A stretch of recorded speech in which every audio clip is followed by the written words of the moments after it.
Meeting is called to order. Let's start with the pledge. I pledge allegiance to the flag of the United States of America and to the republic for which it stands, one nation, under God, indivisible, with liberty and justice for all. Roll call attendance, Marty, please. Mary Jo Rosenowski. Here. Mary Jo Radcliffe. Here. Tom Epps. Here. Troy Webb. Here. Amy Huffman. Ann Deemer. Here. Brad Dobbs. Here. Thank you. Has the meeting been noticed to the public according to open meeting laws? Thank you. I'd like to make a motion to move items 6.1, focus on purpose, 7.1, field trips, 7.2, new courses, and 8.3, bus bids to the front after gifts and grants. I'll second that. Thank you. Any discussion? All in favor say aye. Aye. Aye. Opposed? Motion carried. We'll start with gifts and grants. 6.4 needs to be moved after public Oh, comment. I'm sorry, yes, and 6.4 will be moved to 5.4. COVID update. 5.4 will be moved to after public comment. We have some people wanting to comment on that, so we'll move forward with gifts and grants. Okay, I will start off by sharing, I included a gift from, or a letter from the Boys and Girls Clubs for the board's information. That is our denim dollars, and a donation was made on behalf of the district wearing jeans to the Boys and Girls Club, and so they sent a letter of appreciation, so I wanted to share that with you. There was 2 gifts that were included in your board packet. One of them was a donation of a trumpet from Ariel Hall to the middle school band, valued at about $250. The next was the Whitehall Women's Softball. That's a group that has written a very hefty check in donation to the district each fall. They also wanted to give $50 to help purchase winter boots, a very seasonal need for us. And then after your packet was all prepared, Black River Municipal Utilities came in and said they had some end of year funds and they wanted to make a donation for anything electricity related in education. And so $1,500 was donated in the 11th hour on Friday for from the utilities to electricity related education. So I would recommend accepting those 3 gifts. Any questions or discussion? Okay, is there a motion to approve the gifts? Thank you. I'll second. Thank you. All in favor say aye. Aye. Opposed? Okay, thank you. Now we'll move on to 6.1, focus on purpose. And we'll have our family and consumer education presentation. And business education. And business education. Would you mind introducing yourselves as well? Perfect.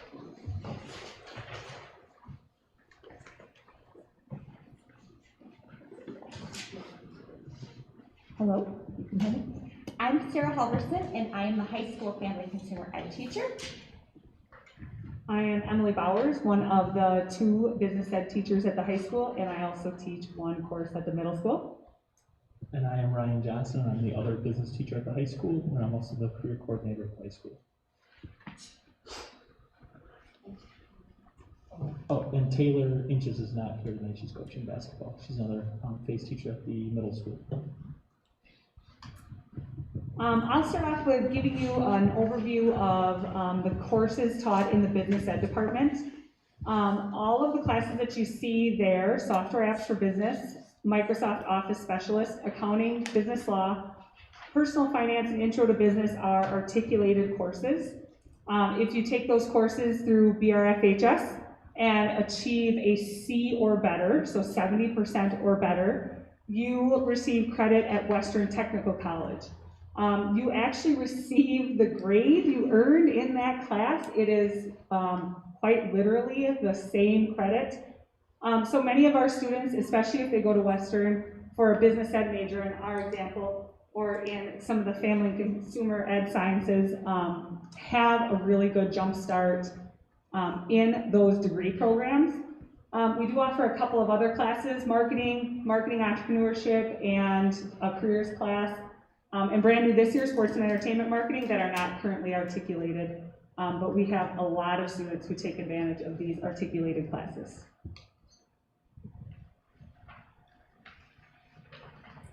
And then in my department, I offer 3 different classes that in the last few years we've taken the infant, toddler, and the child development class, and we split them apart so that we could transcript them with WTC as well.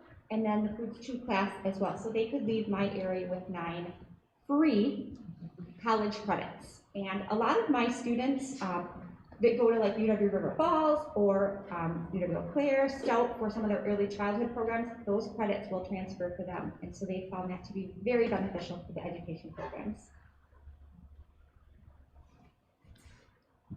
Along with earning those articulated credits, our students also have opportunities to earn industry certifications.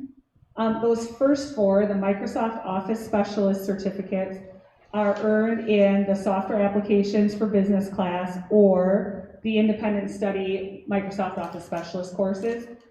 Students take an industry standard exam, and then they are awarded a certificate. As we tell our youngest students, sometimes really hard to find good stuff to put on your resume when you're a young person, and these are great things to add because they are industry recognized. It is not just something from the high school. It's something that people in the actual industry take.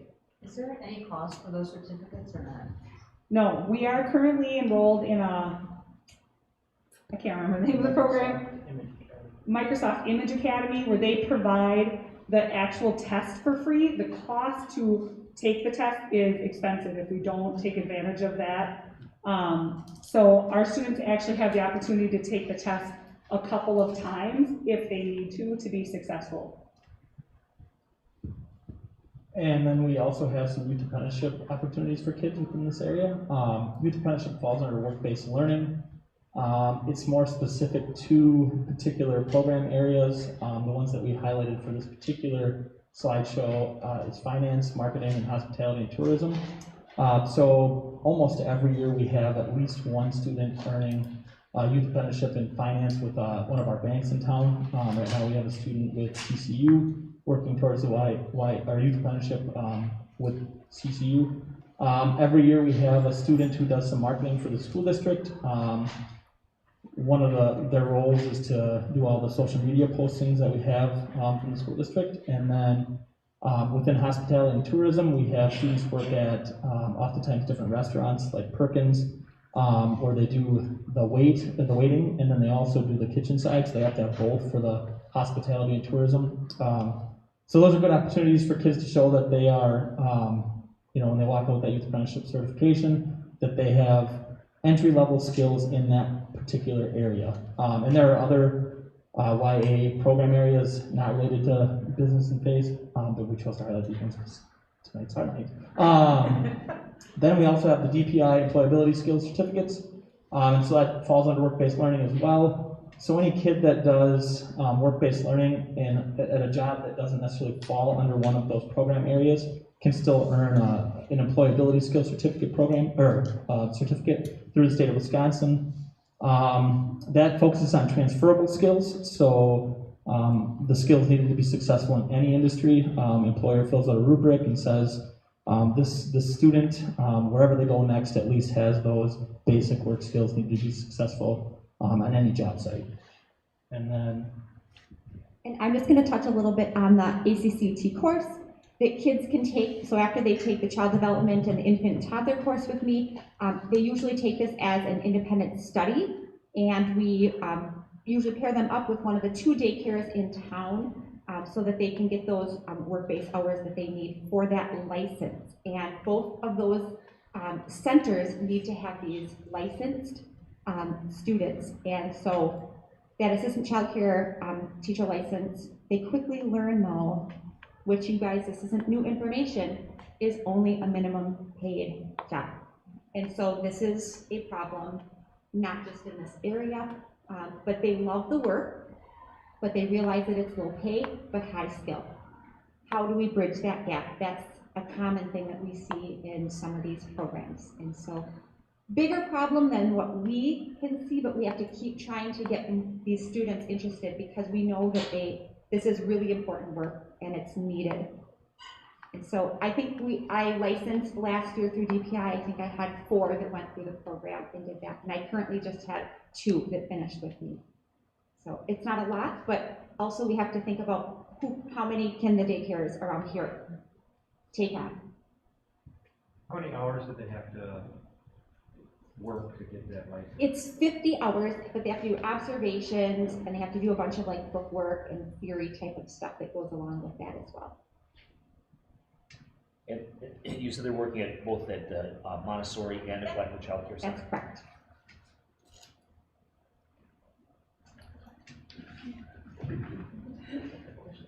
And I'm going to talk a little bit about the funding for our department. As you know, in all the CTE areas, whether it be our departments or tech ed, there's a lot of cost to them because of a lot of the hands-on supplies, equipment, things like that that they would need. But Carl Perkins is a federally funded program. Some years it goes up, some years it goes down. It just kind of depends on national legislation. But we have done a really good job in our CTE department in getting funds. We have to write programs of study and where we're at, if we're developing, if we're implementing, developing, or if we're like kind of, I guess, phasing them out because we've, I guess, created that program of study. And so with that, we have to write this. So it's a lot of really specific things that we can purchase using that Carl Perkins money. And just this last year, I guess this current year, we are over $15,000. So we could operate that and do that by ourselves, but we don't have a licensed LDEC in this district. And so we are still currently working with CSET to write that grant. But it helps buy lots of supplies and support our programs of study and our curriculum. It helps fund some of our professional development as well. Other funding that we get, I know Taylor, who is her 2nd year, she was hired during Covet. So, and she currently she was hired as an emergency licensure, and she's doing a really good job. So that is good, but she wrote a grant with the Tiger Investment Club to get some new sewing machines. So she has lots of new sewing machines coming in that way, and I think that is a 3-year cycle. I could be mistaken, but I'm pretty sure it's 3 years that they'll get that $1,000 to get all new one type of sewing machine. And so as a professional, that's kind of an important thing. So you don't have 2 of this kind and 6 of this kind, and kids are all over the board trying to figure out how to use their sewing machines. So, so she did that, and then some things that I wrote, grants I've written at the high school: $250 from the Jackson County Dairy Promotion Committee, $250 from the Beef Council, and $200 from the Fuel Up to Play 360, which is the Wisconsin Dairy Council. So just things that they love to help, they love to implement that stuff so that they can keep those type of labs going and the importance of those in our state. So that's helpful funding. All right, so in our area, we really like to focus on career education and preparing kids to be successful in their careers. So some things that we've done, the middle school does an 8th grade job shadow. We certainly help facilitate job shadows throughout the high school. There's a career fair. Sometimes it's middle school focused, sometimes it's high school focused. I think if it runs this year, it'll be middle school focused. I talked a little bit about work-based learning opportunities. I wish I would have wrote down the numbers, but somewhere in the mid-30s right now for this trimester between youth apprenticeship and work-based learning. So that's good for kids. TA at the high school level. I don't know, Sarah, do you want to talk about what you do with your TAs? With my TAs, currently I have a student who is interested in going into family consumer sciences. Yes, I don't get a lot of those, but is interested in that. And so she's been wonderful in helping me plan lessons, helping me get lab supplies out and away. She does some grocery shopping for me. And she really, what I see shining with her the most is helping step in, because she's been through my courses and she knows what to do, how to help them. I just kind of see this natural talent with her. And so my students are doing a lot of that hands-on type of work. And so that is a big help for us. Yeah, and that's the simulated world, real world experience is kind of what we're talking about there, those hands-on learning that kids get in the CT area. We take field trips, have guest speakers. I have somebody coming from the Mayo Clinic, health sciences, tomorrow actually to talk to my kids. So we do things like mock interviews. I've had different businesses help out with mock interviews in the past. I had a student last year who did mock interviews virtually. In this example was CCU, but he did such a nice job that CCU asked me, like, is this kid looking for work? Because he was really impressive, and he's the one that I was talking about earlier that's doing the YA with him now. So we do stuff like that, expert panels, all that good stuff. And then we focus on employability and soft skills, right? We have employers tell us over and over again that we need to have kids and employees that have those soft skills, and so that's what we focus on in our particular areas. Here's just a quick breakdown of how many students we are seeing right now per year. So there are 2 business ed staff, but I am 1/4 at the middle school, and Ryan is 1/4 the career coordinator. So between the 2 of us, we still teach 14 courses at the high school and see somewhere around 220 students here. Originally, I was seeing every 6th grader at the middle school, but there's been some shuffling with their Explore classes. So my classes are a little bit smaller, but hopefully they'll bounce back next year. High school, Sarah's on her own. So she is teaching 6 different courses and sees about 130 students a year, although there'd be more if she had bigger kitchens. So, and It's happening, man, it's happening. And then the middle school, FCE, every student in the middle school cycles through the FCE courses, including some health education there as well. So community partnerships, I talked about CCU already, but some other things they're doing. Tiger Credit Union, they help out with the finance and investment challenge. Megan Finch ran it last year, and they actually did well enough where they earned some kind of scholarship.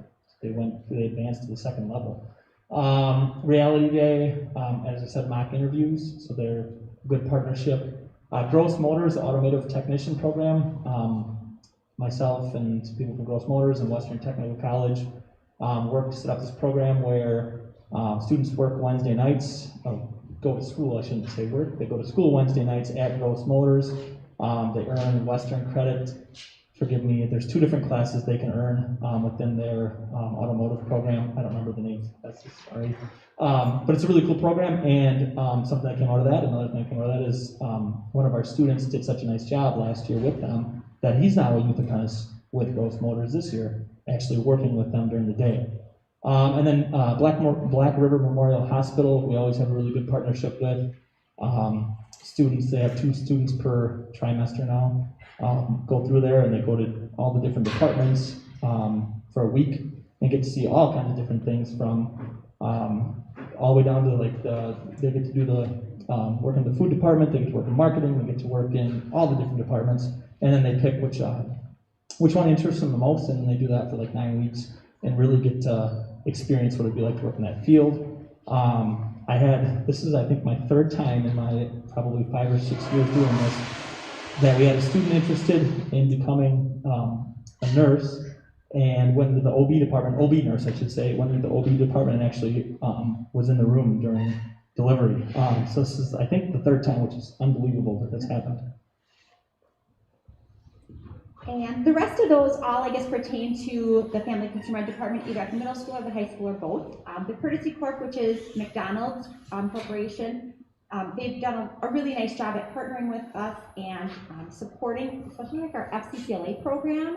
I have a state officer right now. I have for 2 years. Last year was really uneventful. Being a virtual state officer is just kind of not very fun, but she did it, and she wanted to run a 2nd year, hoping that we would have a little bit more in-person type of leadership opportunities for her. And currently, it's still a go. So we will be going to the Capitol for Government Day with all the other officers from the state CTSO departments in February. So that's exciting that they're opening that up for us as well. But Pineview Care Center, we've had a great partnership with them.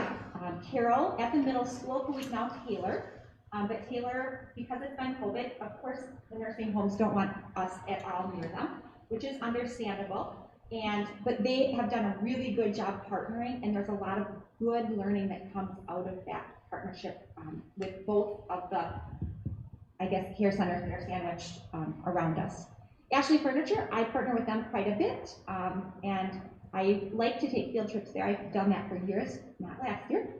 I've had them come in and speak to my classes before, and currently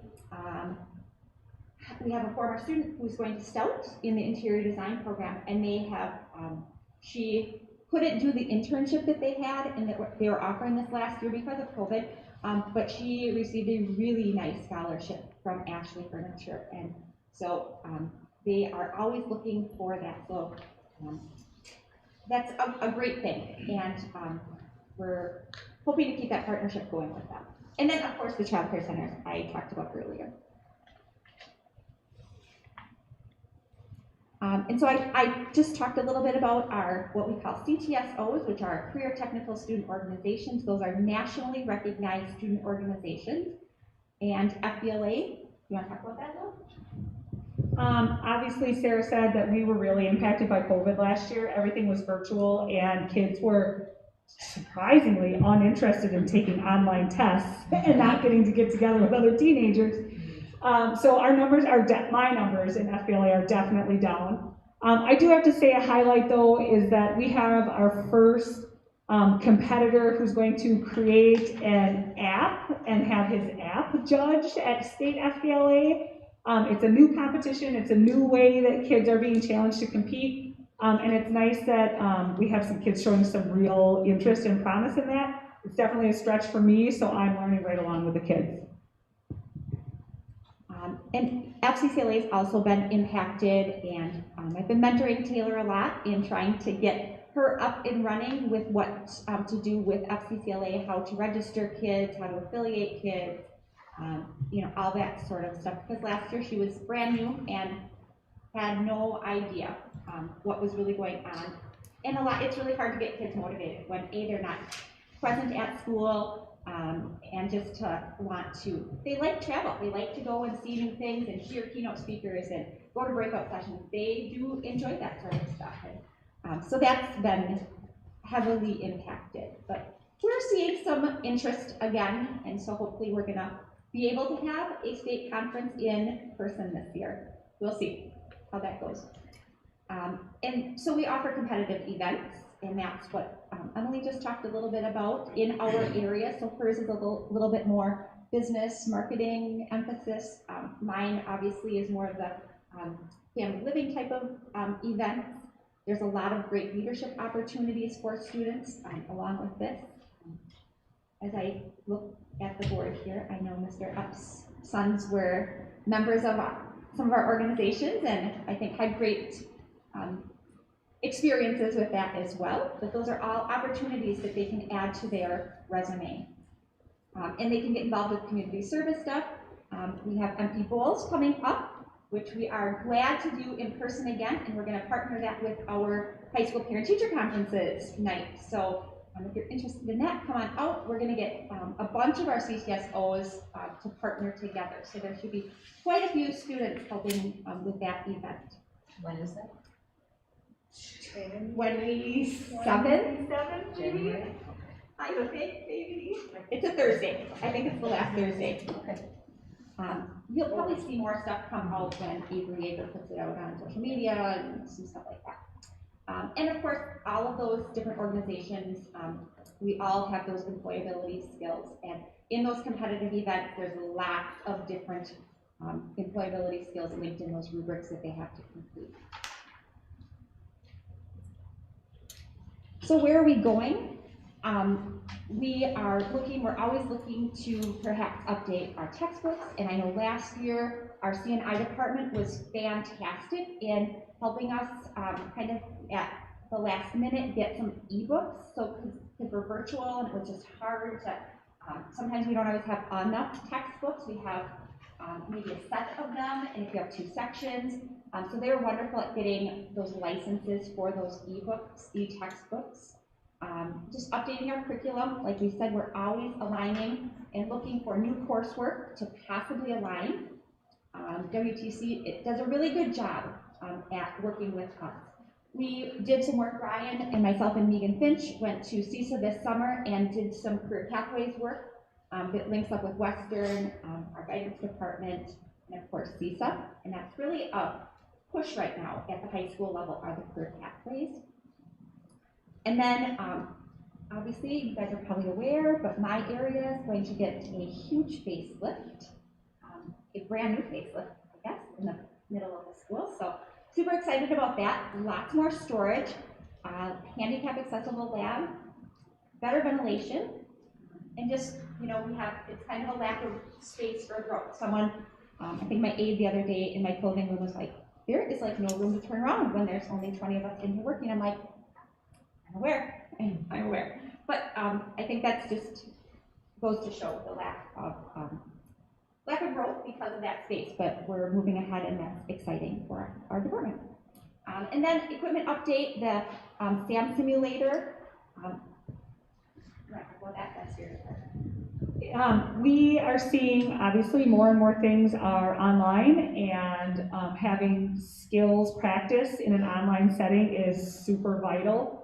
So last year we spent, and this year actually, we spent our Carl Perkins money on a SAM simulator, so I can give students a problem and they have to problem solve themselves on Word or Excel or PowerPoint. So it's just another opportunity for them to practice real world skills.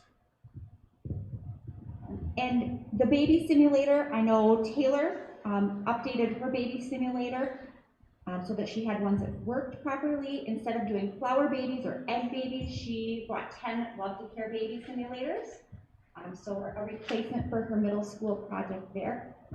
The baby simulator at the high school, I used to have, there was an older fetal alcohol syndrome and an older drug-affected baby, these electronic babies that were starting to not work as well, and so we've been updating those, but they're quite expensive at $1,200, but they're really, really important to show students what that looks like when they're taking those infant toddler classes and stuff for the development of the brain.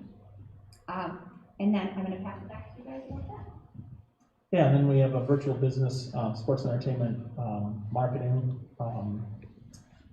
piece that we're going to do in my sports marketing class. Basically, they get to plan out all things related to the general manager, whatever, of a sports team, and they get to plan where how they're gonna advertise and their sponsors and all of that good stuff. I haven't actually done it yet, so it'll be fun to see the kids go through that in the spring. That's when that class will run. So it should be fun. And I think that's it. Thank you. Are there any questions from board? Sounds like we've got a lot of good things going for a variety of students.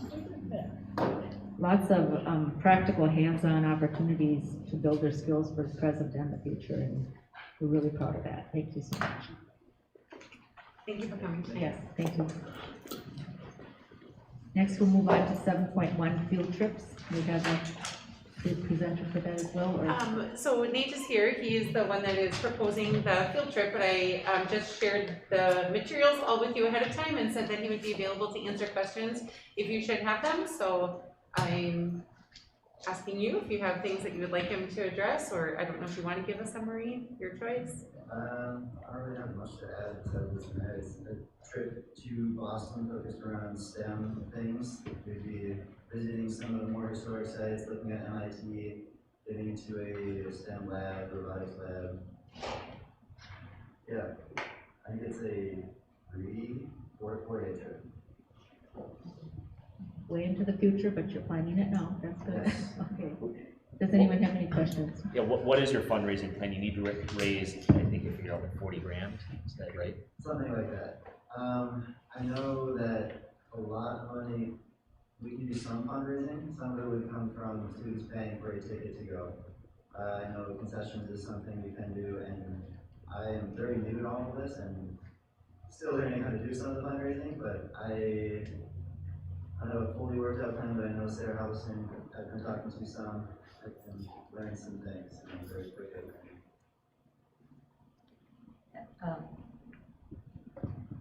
Are there any students, I mean, are they interested? I looked, it's kind of an expensive trip. I noticed they'll be in STEM activities for 2 days. Do you have a lot of student interest for that? I know there's a little bit. I have held out some on putting the idea out there because I wanted to make sure that we were able to go before I started advertising. See, he's not that new. He knew that he should talk to you first before he got all these kids to rally, right? Is there a minimum you need to go or a number of students signing up or I does it think matter? 10 is the minimum. Or I guess the ideal minimum. They could do less than 10. They like 10 as a minimum. For America people. And so it's been a long time since we've offered a trip that is not to a foreign country, right? So this is a travel opportunity for kids that's a very specific interest focused and not quite as exotic travel as some of the other ones. So hoping it fills an area of interest and whatnot for that group of students, so. Are there any other questions? Is there a motion to approve the field trip? The science field trip. I'll make the motion. Thank you. Is there a second? I'll second. Thank you. Any questions or comments? All in favor say aye. Aye. Opposed? Motion carried.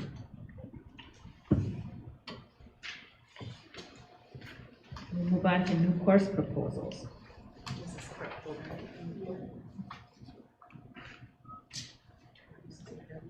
So I'm not sure if all the board members saw it. Those were all in a separate folder inside the board folder. There you go. If you are interested, they are here, so they can certainly speak to them. Or if you just wanted to pick out any that you had questions for, I know the staff that proposed them are here and prepared to share.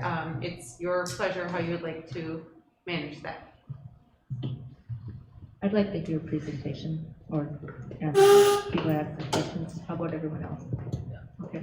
Yeah, I didn't understand the modern discovery one real well, so I'd like to hear more about that. Can I ask you guys to use this so it catches the live stream? However they want to present it. Good evening, Mike Shepard. I propose the Cartography course. I want to start out with some really good news. When I proposed this course, the initial budget plan was just under $2,700. After re-envisioning how this would look, I was able to cut the price down to, at worst, about $545. At best, $467. By just changing the number of maps that we needed. I have really high hopes for this course. I grew up, as many of us did, in the world of paper maps, when the discussions in the car were about, do you fold, do you roll, who's in charge? And I was inspired by watching the people in the high school doing construction this year that were still using paper blueprints of the building, as well as the digital tools that they carried with them. And so I began an exploration of this new digital cartography world and actually made connections with two professors from Penn State that gave me permission to model a course off of a graduate program that they offer. And fingers crossed, if we get the approval for this, that I'd be working with them much more closely, as well as their graduate students to do reviews of our work. That's the short version. I was just going to compliment you on your submission. It was very complete. I understood it completely. I appreciate that. That means a lot to me. I worked really hard. Thank you.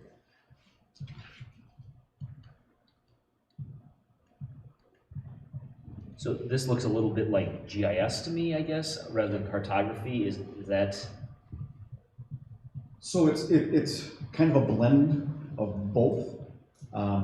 We would be exploring different online mapping programs that would include things like placement of points, looking at map overlays, which is the GIS component, but then a lot of map analysis, specifically paper map analysis. I really believe that kids need to have that hands-on component to really digest the whole of this. The culminating project, as of now, with that vision, would be for them to take each of the steps that we had explored in terms of color and scale, and apply that to a place that they would create. So an imaginary land using all the tools.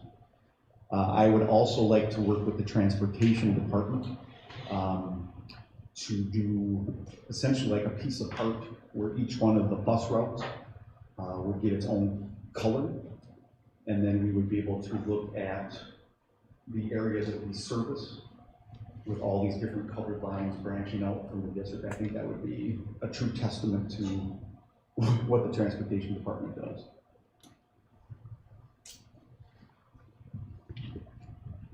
Does the board want to separate them, or do you want to take action on each one individually?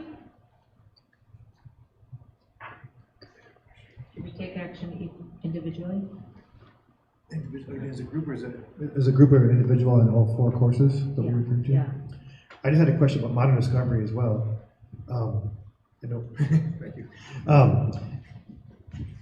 You have under a lot of scientific concepts mixed with some other concepts. Is it a discovery of just new ideas that are in recent history, or is it more of a focus on certain elements of science?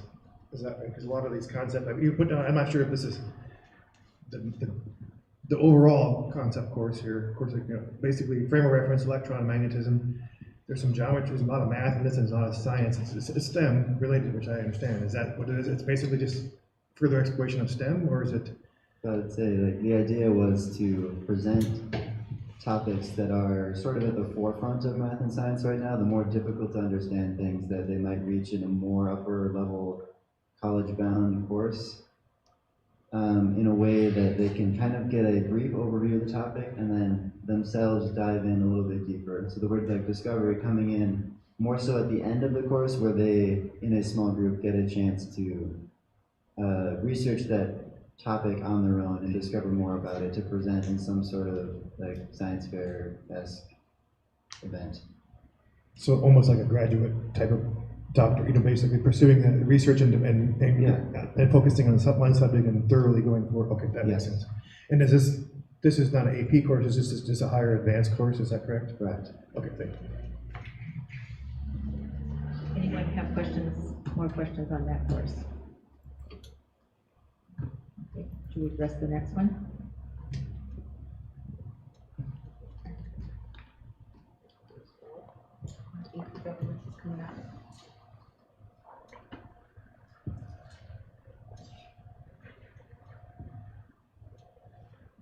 Do you have questions about the AP government? Honestly, the AP courses really follow the College Board curricula and standards and expectations, right? So it's not super customizable if we're going to set kids up for success on that test, but perhaps you have other things you wanted to add? So Mr. Schleifer from our department is the spearhead for this one.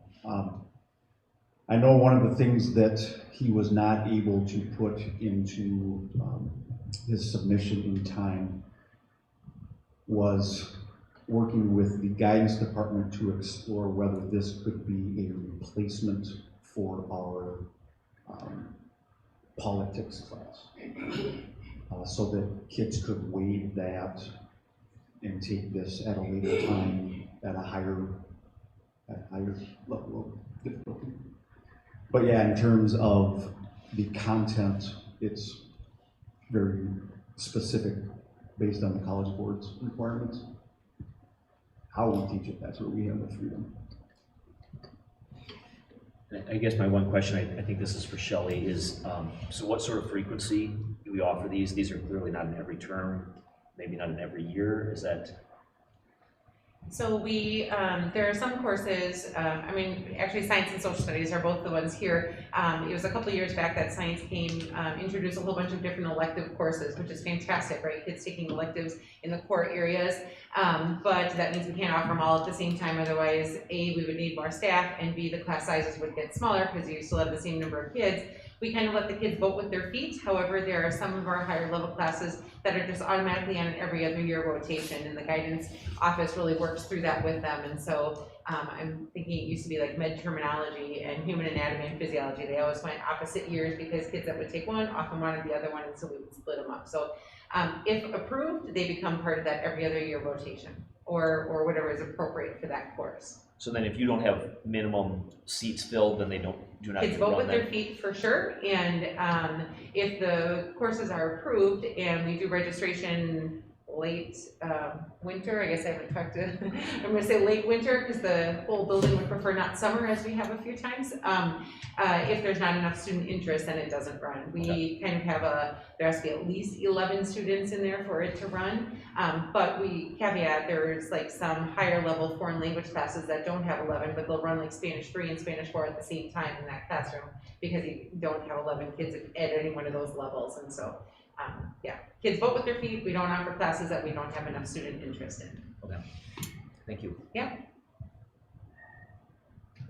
The next one? Photography. And so she is not here tonight, but. Any questions on the photography presentation? Only on photography, it says there's a partial college credit, so is that through Western Technical we're doing that with, the two partner with that course?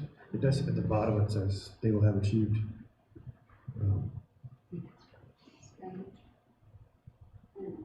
Could be a transcript. Yeah, we don't have an answer to that one. CBTC. Yeah.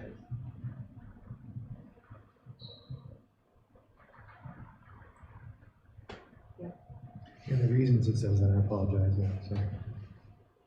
They will have earned a college credit fraction of what would have cost them to earn the credit through their college. So I was just curious if that's something that we're working with the college. I mean, it doesn't Yeah, matter. she's saying CBTC, and so it's very much like we just heard from the business and family consumer science, if you want So it to is transcript. CBTC, okay. Correct, yep. Thank you. The only question I had is, where it says course curriculum proposed outline, it says they have to have course content, potential application activities, instructional materials, reference materials. Is that what's listed up above? Would that cover all that? I know in some of it was listed really well, what would be taught first unit, second unit. This one's a little different. Perhaps Nicole can speak to it, but I think some people copied a Google form and had some pieces on it that didn't, Nicole help me out, that didn't have to be there, right? And so then the teachers were unsure how to fill them out, so I'm just not sure all of those pieces are relevant to this course, but. Okay. All of these went through the department and then administration before coming to the board. Any other comments? Just that you are, proposing these, and I know you've done your research and planned them out. But do you also have, somebody else to lean on at the college level, or some other school that runs these programs if you run into a snafu and you need some direction?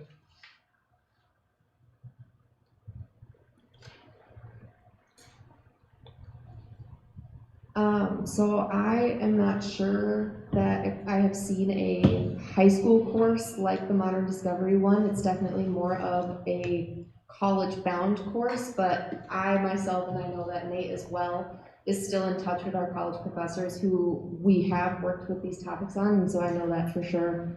I am always capable of reaching out to them if I need the help because they have offered that support to me, and I believe that that's the case for Nate as well. Any other questions? Just for the AP government, there's a vast network of AP teachers to lean on. And then for the cartography, it was the professors from Penn State. Any other comments or questions? Is there a motion to approve the new course proposals? I'll make the motion. Thank you. I'll second that. Thank you. Any more discussion? All in favor, say aye. Aye. Aye. Opposed? The motion carried. Thank you for coming. Thank you for coming tonight. Yeah, thank you. We'll look forward to having 11 or more students in each one. Okay, we'll move on to bus bids. We have Christy.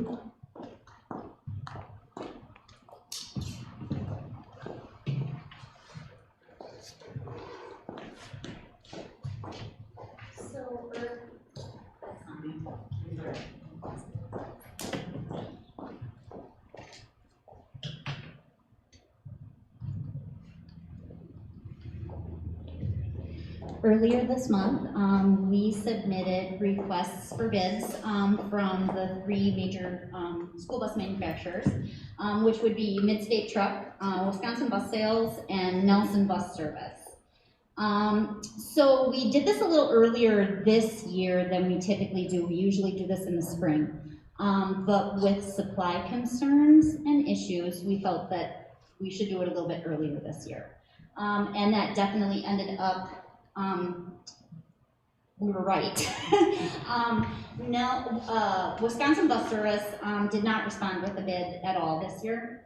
And Nelson contacted us and said that they were looking forward to working with us in the future, but the email that we received said that they were not going to submit a bid this year because they did not know that they would be able to supply a bus in time with our deadline being after July 1 and prior to August 31st. So we received two bids from Midstate. One was based on the specifications that we requested, and one was based on stock units that they have already pre-ordered and will be coming and available. So there was a little bit of difference, not a significant difference in some of the specs. And they were not able to guarantee that if they built a bus to our specifications, that they would be able to get it to us in time. But the stock units that are coming would be able to be, gotten here on time. And the variances are quite minimal as far as we're concerned. And was not a deal breaker for us in saying, no, we want you to build one, rather than taking a unit that was pre-ordered. So we have 20 conventional school buses, 15 of which are on routes on a daily basis. The other ones are spare buses. We've been very fortunate to always maintain a very current fleet in our district, which helps in the long run. They have a better resale value when we do replace them, and we're selling them before we get to the point where there's a lot of maintenance because they're older. Typically that would require us to replace 2 buses every year. This year we are requesting that we have budgeted to replace 1 bus this year. So based on the supply issue with a bus built to our specifications, and based on the fact that the stock unit would be a little less expensive, we are requesting that the school board approve the purchase of 1 bus from Midstate. It's been budgeted for our next year's budget. Delivery would be after July 1st and prior to the start of the school year by August 31st. And just for the board's clarification, because many of you haven't been around the budget cycle, if it is purchased out of 22-23 funds, we cannot take delivery of it before July 1, because that's the beginning of our fiscal year. So the auditors are very specific about that. If it's purchased out of 21-22 funds, we must have delivery by July 31st. In fact, we're supposed to have it early enough to have meaningful use for it if it's coming out of this year. They don't like you to spend your money at the end of the year for something that's just going to sit there 4 months either. So that's why the delivery window is relatively small. Chrissy also made mention of the fact that we like to do 2 buses. Many times when supply isn't such an issue, when we get to our end of year funds, we are able to purchase a 2nd bus off the lot. I don't see that being a choice this year just because the supply chain is going to be very difficult. But that is a strategy that we've employed many times, trying to make sure that we keep on our replacement cycle. So. And just curious, what So what are the major differences? I know you said they're minor differences, but I guess like the three biggest ones would be the stock unit has a 250 horsepower motor instead of 260 horsepower motor, that we would have requested on a build, bus. The cold cranking amps on the battery are just a little, on the batteries, sorry, are a little bit less than what we had, spec'd out. And tires, Continental tires instead of the Michelins that we would have requested, would be the three biggest ones. The other ones are so minor. Instead of having 3 separate switches for the dome lights, front, mid, and rear, they're separated into 2 sections. I mean, you know, things like that that really aren't big enough to be concerned with.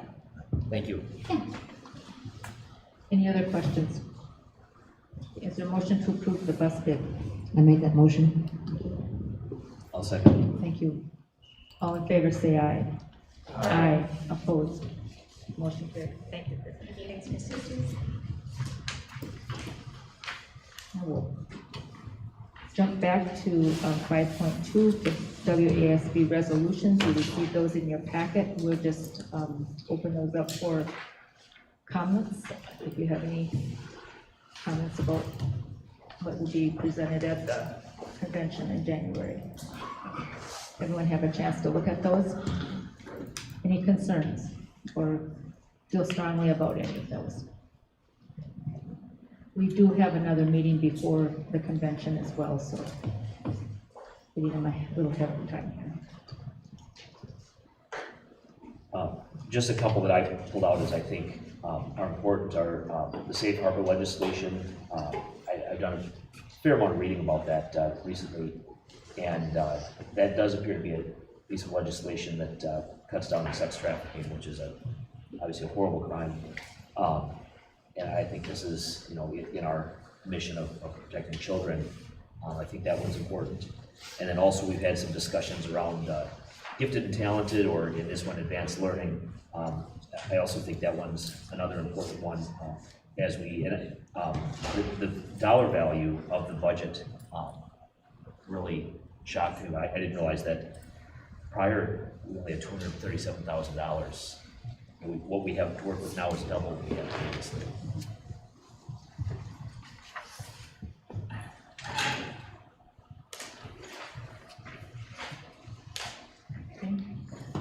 The only one that I had any concern about is 22.07, curriculum and professional training on Asian Americans and Pacific Islanders.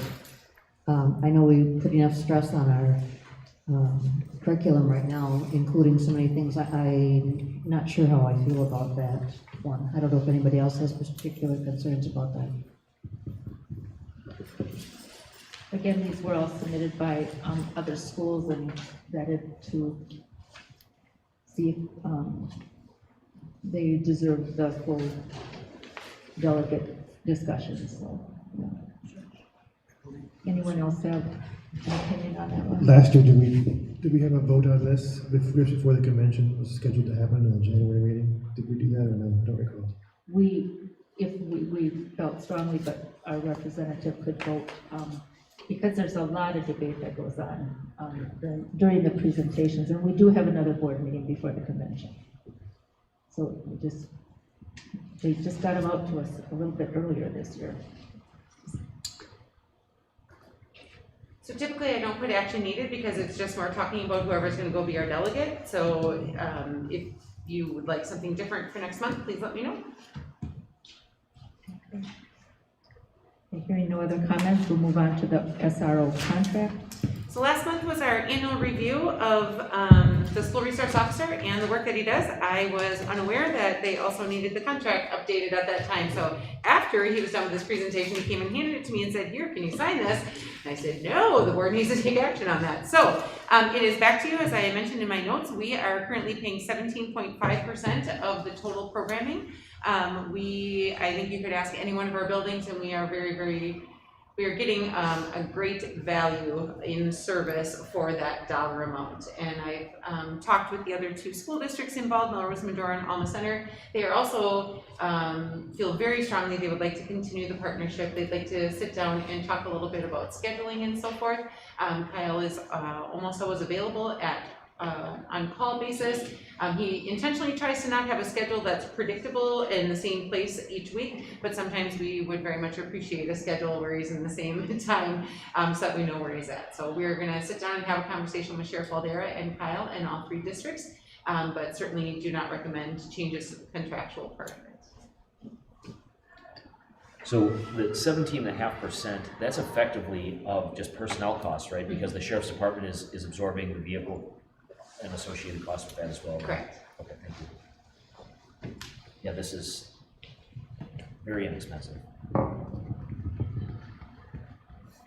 Make a motion to approve that contract with Kyle Lasper. I'll make the motion to approve. Okay, a motion has been made by Mary Jo and seconded by Ann. Is that okay? And if I could, just for clarity, it's actually with the Jackson County Sheriff's Department. He just happens to be the worker that's, yep, just want absolute clarity. Thank you. Okay, there's been a motion and a second. Any other questions? All in favor, say aye. Aye. Opposed? Okay, motion carried. Employment recommendations are next. Actually, the rescheduling of the board meetings. Oh, I missed that one here. Oh, I'm sorry, I have it underlined. Okay, rescheduling of the board meetings.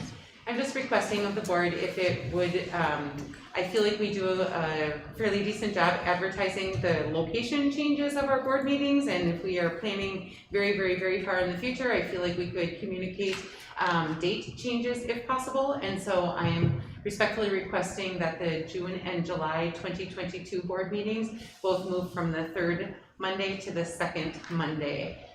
If you feel strongly about maintaining that consistency for our community, I can certainly make arrangements, but I would very much appreciate consideration on that. And thought we're 6 months out, so maybe that would be enough time to let the community know. I think it's really important that Shelley be present for our board meetings, so I have no problem with changing those 2 meetings for temporarily. Anyone else have any discussion on that? I think that's plenty of lead time. Okay. Okay, is there a motion to approve the rescheduling of the June and July board meeting? So moved. Second. Thank you. All in favor, say aye. Aye. Opposed? Thank you for that consideration. Now we move on to employment recommendations. So tonight we are accepting the retirement of 2 very long-term educators, long time in our community as well as just long-term educators. So Lee Holm has been in the education world for 30 years. Karen has been in our district 24, 25 years. Both of them have just really done, they've positively impacted the buildings that they work with, the staff, their colleagues, as well as the students that they work with. And so kudos to them, and we know that they're excited about that adventure. We see some of our new hires. I talked last time about Francesca Bird being our full-time attendance specialist. We've heard some real positive early feedback on her work digging in with some of the PLCs on some of our attendance pieces, and so we're excited about all those. We are still looking for some aides. We're having a real hard time securing those positions this year. So at this point in the game, we shouldn't still be hiring at the rate we're trying to hire, but we are still short some support staff positions. Is there a motion to approve employment recommendations as presented? So moved. I'll second. Thank you. All in favor, say aye. Aye. Opposed? Thank you.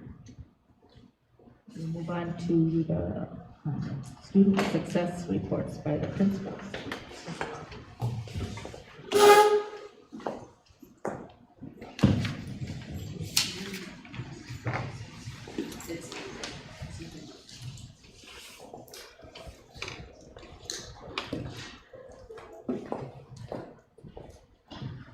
Right, so just a reminder, the board went through our state report card data dive, our review, and we had questions after that review, and I said that it would make great sense for each of the buildings to talk about, from that state report card analysis, what happened when they went back to their buildings. And so Melanie will kick it off, and then we'll go through each one of the schools. Jill's mouse is being a little bit spastic. Somebody else is controlling it right now.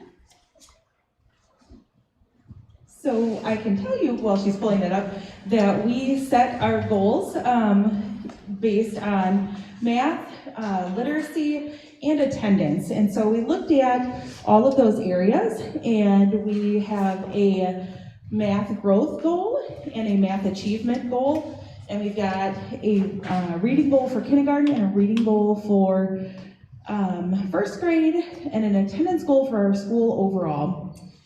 And I need the numbers in order to tell you what they are. That's okay.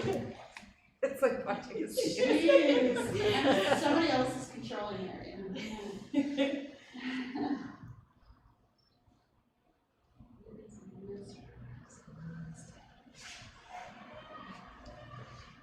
It's hard when we're in a building that's different. She's got all kinds of weird static going on every time I touch her computer. I get shifted.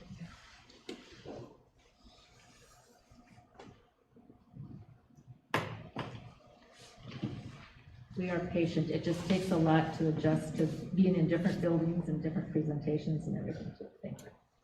So our math goal is that we will increase the percentage of students that are at or above grade level by 20 percentage points as measured by the iReady assessment from fall to spring. And so the baseline of that hasn't been set until we do our mid-year assessment, which is coming up right when we come back from winter break.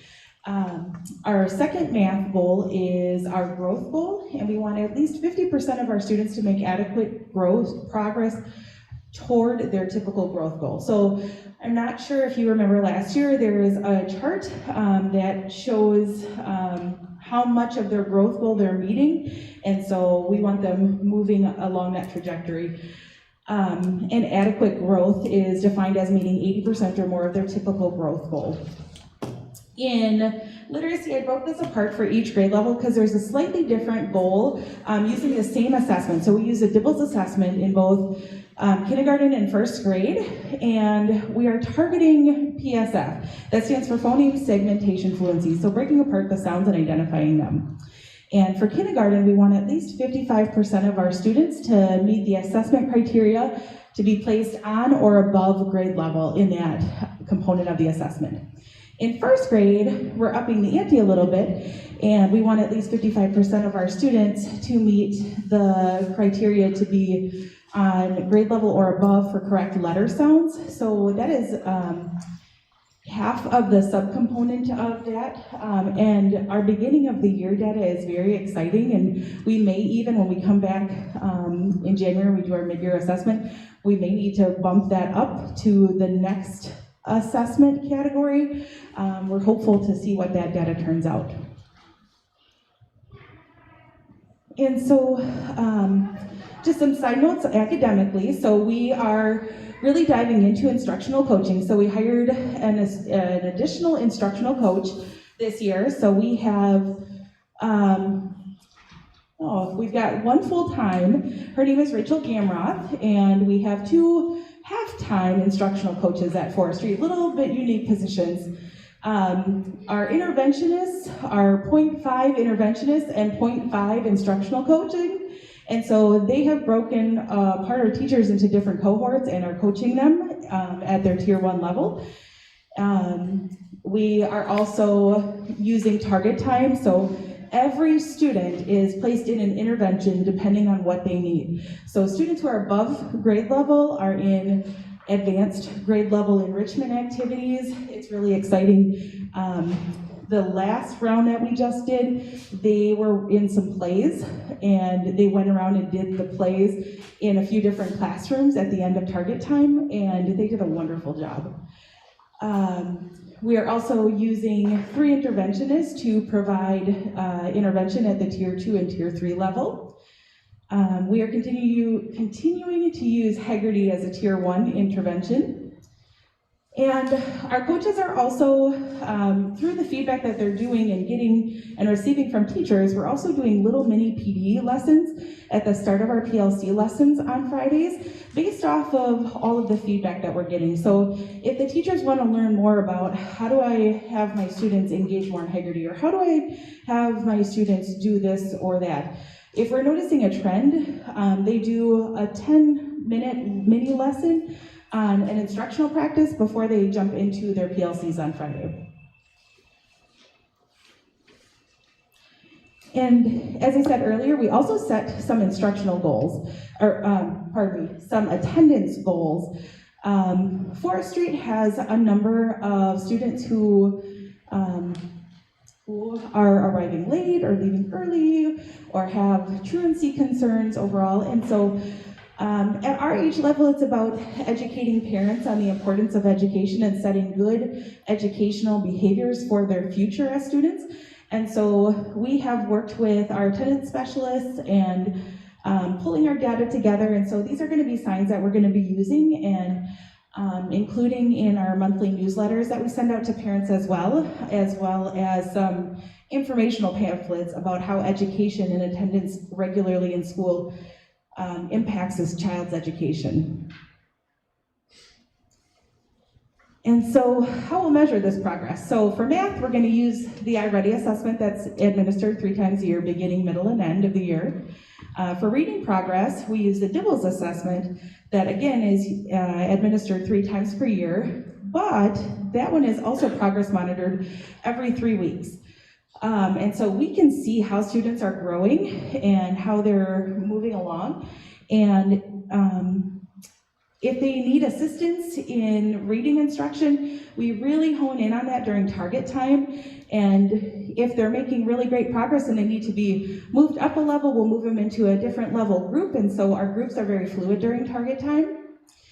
And for 4K, they also have these same goals that are appropriate for 4K. So identifying letters, working with letter sounds. So the assessment that they use is Teaching Strategies Gold. However, that one is a little bit different and they gather observational data that is collected over a long period of time. And so I'm going to turn it over to Red Creek. Melody, I have a question. Oh, yes, sorry. How do you determine 50% of the kids will meet their growth? How do you get that? Why do you choose 50%? How do you get to those numbers? So we have to start somewhere. And so we looked at where our students performed last year, where our students are performing this year, and growth is what we want over time. And so every year we're hoping to increase that. And so we're starting based off of trajectories of where our kids are performing at, and every year we reevaluate that.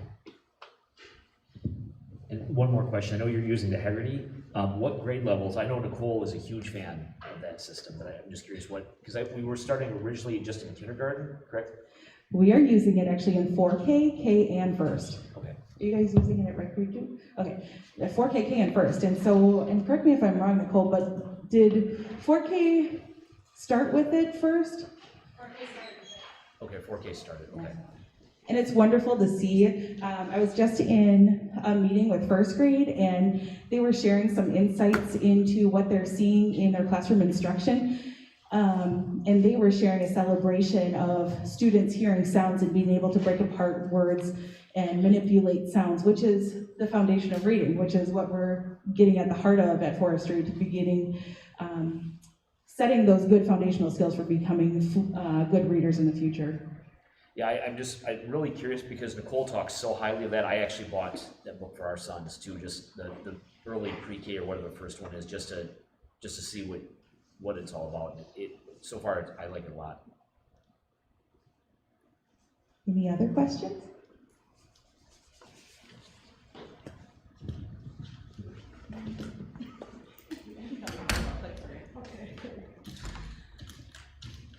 Okay, I really love it when Melanie goes first because she makes my job a lot easier. So our goals are very similar. We have our achievement goal, and that's talking about how many students are at or above. We got some guidance from the iReady people when they came and trained us, Mary Jo. They kind of helped give us, they looked at our historical data and kind of gave us a reasonable but aggressive goal. And so if you remember, last year we did actually meet many of those goals, but we're still struggling with quarantines and students being out, so we'd like to see what one more year with the same goal would give us, and then we'll make some shifts. So that's where we got some of those. We also have the growth goal that matches Melanie's. all of these goals are assessed by the iReady diagnostic. And we added with our data inquiry process at Red Creek, we really took a look at our American Indian students and wanted to specifically go after that group of students. And so we added a goal in looking at their stretch goal, thinking that there's a gap there. We need to do more than a year's worth to get those students caught up. So that's why we're using the stretch goal and not the annual typical growth goal for that group of students. Some of our action steps, we have our instructional coach, Chrissy Rausch. Now remember, we were supposed to have 2, and she is now currently doing the job of 2. She is everywhere. She's in those team meetings to plan, do their weekly planning, but also helps them analyze their data to help make tier 1 in the classroom decisions, but also the target time decisions. She was just working through the teams the last 2 weeks. Our PLC teams are meeting with the district attendance interventionist. I sat in on the first one last week and it was amazing. There were some district system things too that I'll be talking to Shelley about. It was so good to start having that conversation. And because the teachers are the ones so connected with the family. So I really love that strategy that those PLC teams, that was part of their SLO goal, is as a way to help our American Indian student groups, is first we have to make sure they're attending school. So target time, brought this back this year, all hands on deck, 30 minutes, 4 times a week. So we're really using some very targeted research-based interventions. The placements have been really narrowed down to root cause. There's progress monitoring for those students that are below grade level in order to make those shifts. We used to, like, I don't know, every few months we'd make a shift. Now they're making shifts. I mean, some of them, kids have shifted 2-3 times already this year. So being way more responsive to how the kids are doing. And then in-depth training on the fidelity. There are data leaders on each grade level teams that helps guide. They're the leaders of it, they're the experts. They meet with the district team and then bring that guide and that process back to those teams. That includes our 3 interventionists and our instructional coach. And just for fun, just to spice things up, we do have an attendance drawing that gets posted on our TV in here. So the kids come to lunch and they right away peek up to see who won the Smenzel at their grade level. I don't know why they're a big deal, but they're a big deal. Just smelly pencils, that's all they are. So just as a celebration for those kids that do make it to school every day. How are we showing, measuring that progress? We have our collaboration, our CAST meeting. And I've got the people listed there. We meet weekly and collaborate. We use that iReady reading diagnostic and the math diagnostic. We can't wait for our mid-year. We've never been more intensive than we have been this year. And so, and the shifts that we're seeing in the target time and in the classrooms, I'm very, very excited to see how the kids do. Dibbles assessment is also 3 times a year. And then, like I said before, we're progress monitoring those below level kids. And tonight is the middle school choir and band concert, so Mr. Nortman is there, and fabulous Vicki Kramer is here. Laura, I think there might have been a question. There's one question. Sorry, Laura. Sorry. No problem. On the previous slide, the tier 2 interventions, placements placed on root cause. Did you guys spend the time last year finding root causes, and are those something that basically, is that based on the PLC output, or is that based on some data? No, actually, Vicki could talk. Do you want to talk? Oh. Vicki was very instrumental in kicking off our process this year. Oh, okay. Thanks. Hi.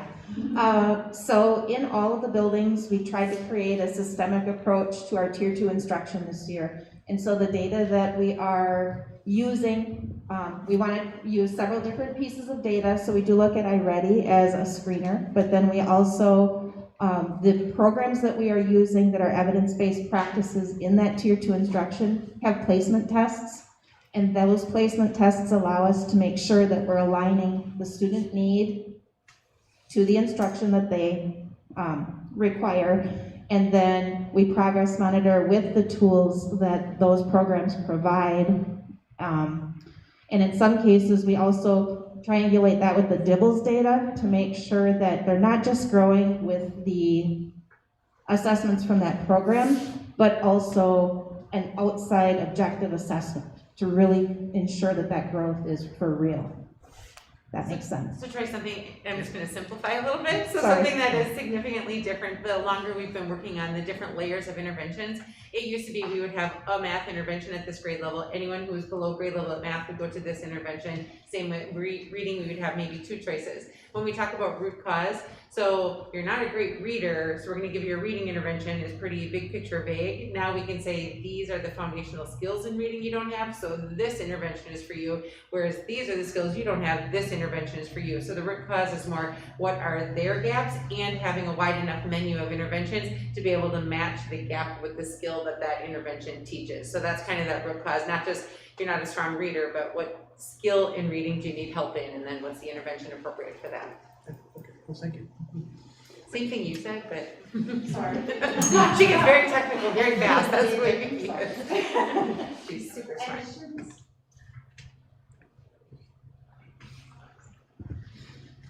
Okay, so from the middle school this year, when we looked at the state report card data, the team that did the cycles of inquiry was concerned about the chronic absenteeism that showed up at the middle school. And in working through that cycle of inquiry, we determined that we feel like a root cause of this is to ensure that the planning and instruction is engaging for those students. And so one of the main goals that we came up with was to improve the instructional strategies that are being used to support all learners and ensure that engagement piece. Okay, and then another piece that came out of that data dig was the influence that behavior may potentially be having. And so we also wanted to make sure that we're creating that positive school environment by decreasing the occurrences of defiance and disrespect. The action steps that we landed on in that data dig, again, you'll see target time up there. So it's been very instrumental as a goal for us this year to try to make sure that we're closing those gaps in skills for kids, with the idea that if they feel success, if we're giving them exactly what they need and they see themselves growing, they will be more engaged and willing to be here.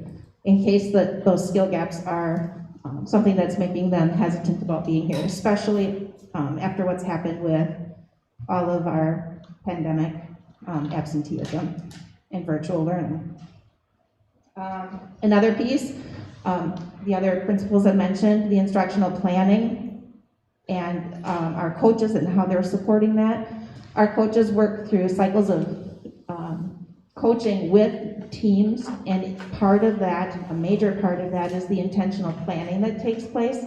So the coaches are helping to guide and present new ways of thinking about what instruction can look like and how we can make it more engaging with the teams. And then they're also there to help with the co-teaching that exists within those cycles. Another key piece of that planning is ensuring that differentiation, that if we're focusing on a certain target, that we make sure to provide strategies to those teachers we're working with in ways that all students can meet that target. And so that's what the differentiated instructional strategies are. Another piece that has already begun happening and we're going to continue to support is professional development and culturally responsive teaching practices. Tony Berger, one of our coaches, has already presented a couple of things to the middle school staff. And another piece that we're focusing on is, and this goes to that cultural piece of wanting to ensure that kids, it's a safe environment, that restorative practices piece. So if something happens behaviorally, we're having that conversation, we're fixing that relationship to make sure that kids want to be at school, that there aren't things getting in the way after things happen. We are creating and monitoring monthly behavior goals with incentives so that the kids as a system, as a whole building, are working toward that. The focus time, which is our morning time, where we build relationships. The focus teachers connect with their students, and that's part of that, building that safe environment again. And then there's been a partnership that's been developing more and more with the Ho-Chunk Nation. And so all of those pieces are supporting our main two goals. And we're measuring that progress we're going to be using EduClimber, or continue to use EduClimber, to monitor those defiance and disrespect, the data from that. And our question being, will the number of those defiance and disrespect reports decrease as students are successful in that classroom setting because of that intentional, engaging instruction? And then to monitor the achievement success, we have the iReady scores, which you've heard discussed, the DIBEL scores, and then, as I spoke, the progress monitoring that happens in Target 10. That's it. Do you have any questions for me? So while Vicki is our district reading specialist, she lives at the middle school, and Mr. Nortman says, I will move out of my office to make sure she keeps having an office space at the middle school, because she's so very, very, very helpful, and you get a lot of benefit from having her in the building all the time as well. So I did have a question for you before you go. It's from my interpretation, a lot of the success we're looking for is behavioral and academic, and you're tying those two together. And basically, you need to have one without the other is that's what this whole goal is set up as. And does that start then from a middle school perspective? Does that behavior then start earlier at the earlier grade levels, or is that something that is a shift for them when they come into middle school? In other words, are the students strictly looking at emotional, and then they come in and add academic to the middle school, but with expectations, or is it something is it mostly, I'm just asking, is there something that's systemic that's coming on that's basically the elementary school structure is this way, and also the middle school shifts, and it's causing a lot of the disruptions that is happening in the behavior side, or? I think that's a good question. I think that all the way through that behavior can impact academics and academics can impact behavior. I do think that it's a question we've been asking a lot because we would like to make that transition as smooth as possible for students. And so I think we just continue with these data cycles, and we keep looking at the data and how it's shifting when it enters the middle school, and we continue to problem solve until we find what works here. Does that answer your question? there's a lot of differences even in the structure from having this one classroom teacher all day to then moving. And so I think you're inherently, I think Laura and Brandon would say behaviors don't start at the middle school, as would Melanie, right? So we've always had that challenge. The middle school, through their cycles of inquiry, they just really got down to this. If instruction in every classroom were more engaging and relevant to students at high level of rigor, would the behaviors decrease as well? If we were more intentional with our planning for differentiated activities, all of that stuff. And so they came at it from an instructional side, while also knowing that they're managing an awful lot of behaviors as well. So it's not a new problem, but this was their thinking, is that idea of if the classroom instruction is that more engaging, will we grab more students and lessen our behavior disruptions? So that's their action research for this year, I would say. I agree. That's what I was curious too, because at the elementary level, you don't have to practice the restorative type of behavioral because it's either expected or it's something it's basically the students have a certain level of expectation. And in the middle school, seemingly those parameters seem to shift on them. So basically, what I'm asking is, is the structure, is it the structure that's, as it's shifting for them, is that causing the behavior, or is it something else? And that's what you guys are gonna look into, I assume, right? And like you said, basically, they went to a very rigid type of school, one teacher, or maybe just a couple teachers throughout the day. I never said Red Creek was rigid, that I No, did no. not say, but they come I'm from, just I'm saying with the same group of structurally, kids all day. structurally, not talking about anything about behavior, I'm just talking about structure here, not about behavior. So I'm curious too, if it's something you guys are gonna do more, like you said, you're gonna do more investigation into that, and then hopefully have better I results. feel at like the end of the Laura year. really wants to give a response back there, she said, or Brandon? Brandon, go for it. Oh, please. At Red Creek Elementary, we certainly install restorative conversation and restorative practices with all of our discipline and behavior things. It's an expectation of teachers to do reteaching and have that conversation to rebuild the relationship, but an expectation is broken or behavior choices. Well, thank you. We try to practice at every staff meeting, the 6 steps to a restorative conversation. Our reset room supervisor, it's their instruction to, once they work with the student, before they re-enter that classroom, to have that restorative conversation between the teacher, the students, and the reset room person. Thank you. I will pass it off to Luke.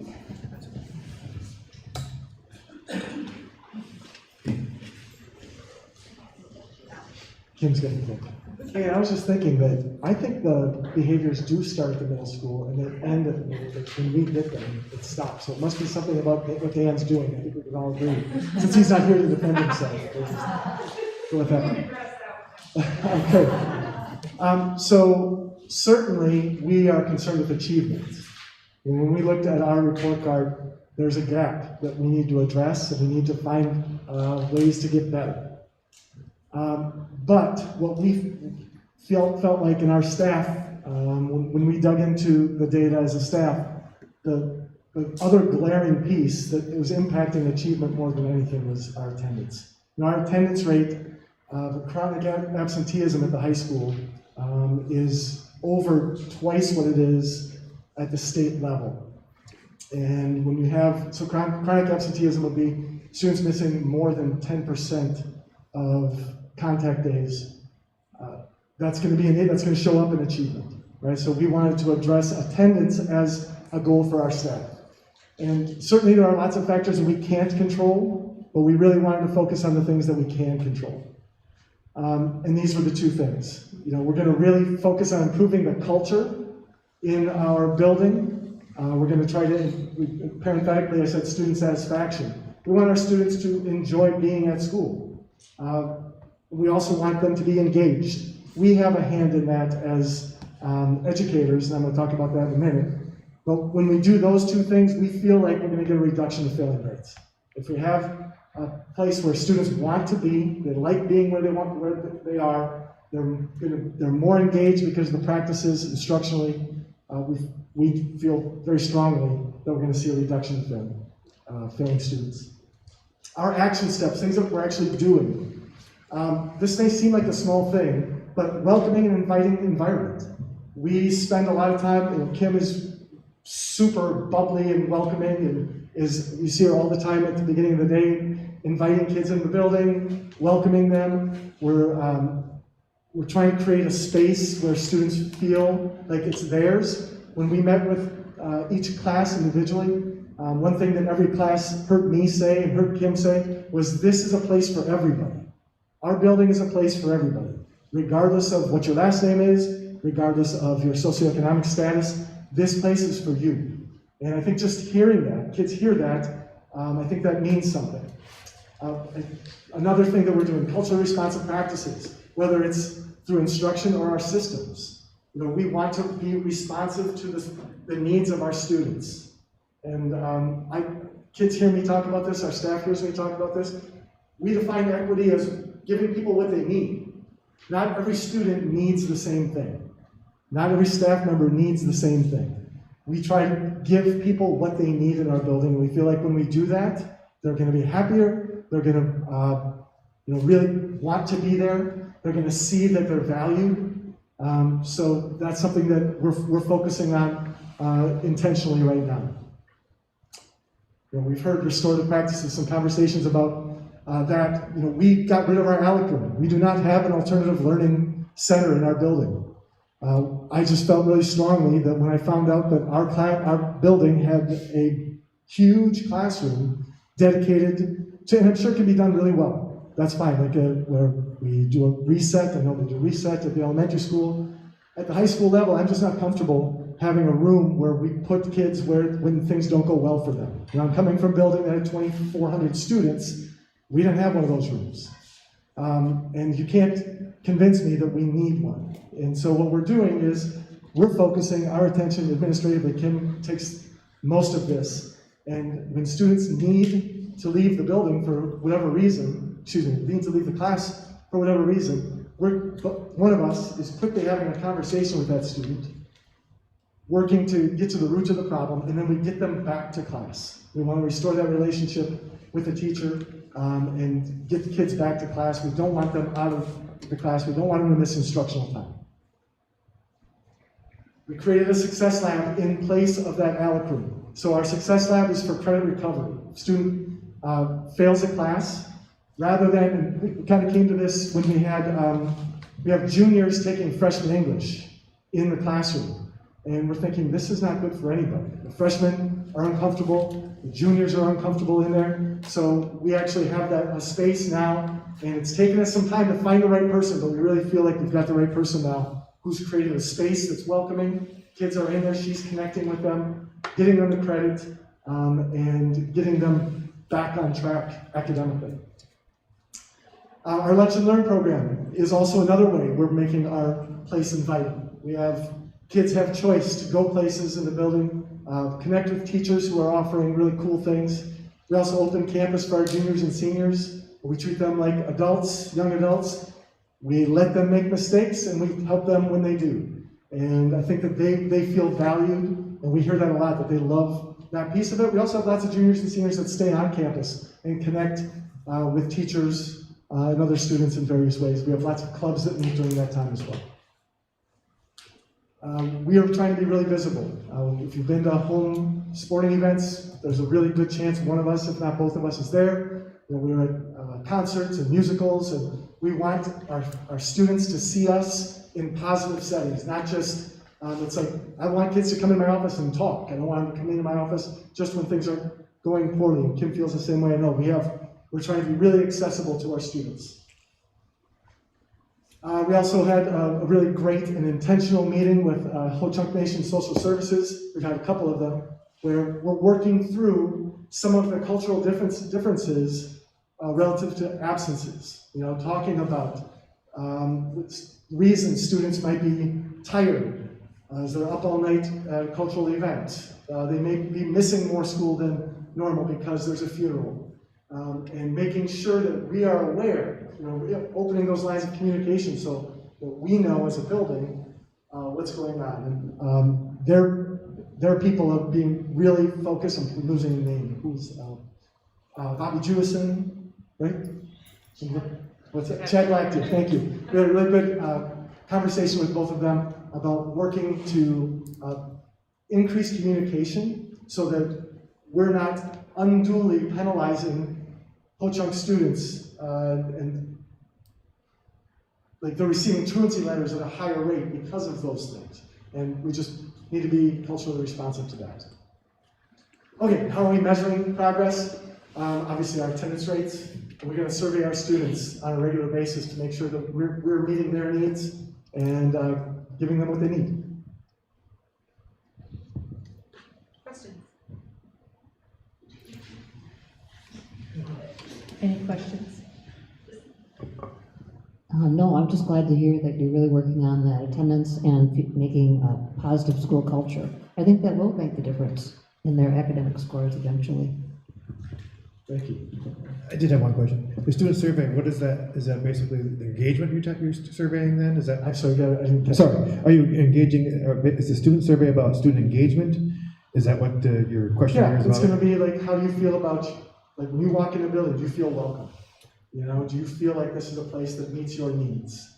And asking them for specific feedback, like what can we do in this building to make sure you feel like you're valued and you're respected? And so we have a base student survey that we have background data on, but they haven't had the opportunity to look at it and see what questions they'd like to add or modify specific to their work at the high school. But we do have one that we have historical data on for middle school and high school students.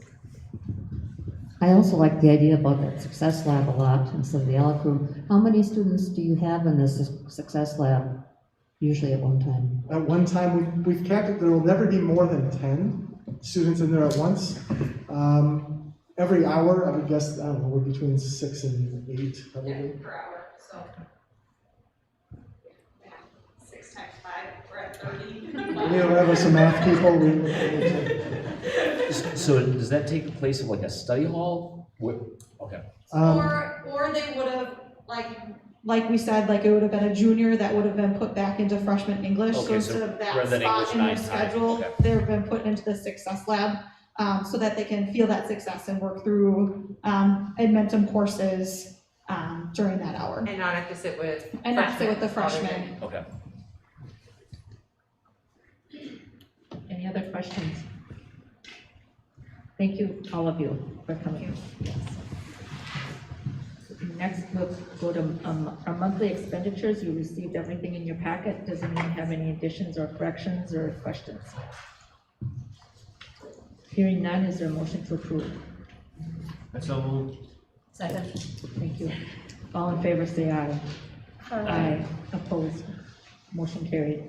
Facility update is next.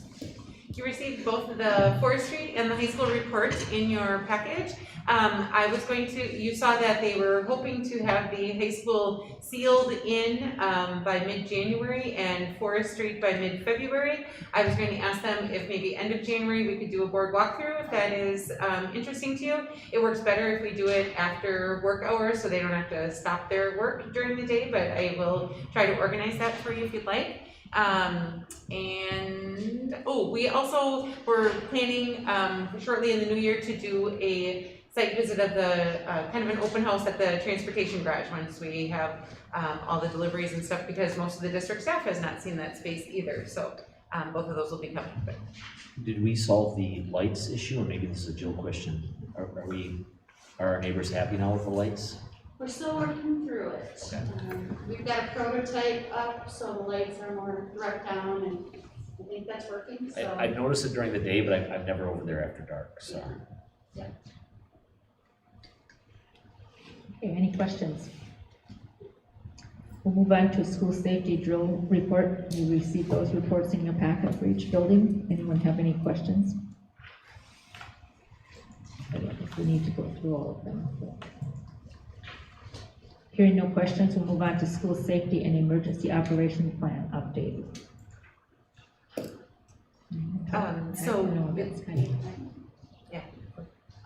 So I met with a subgroup of the admin team, and we just went through our school safety plan.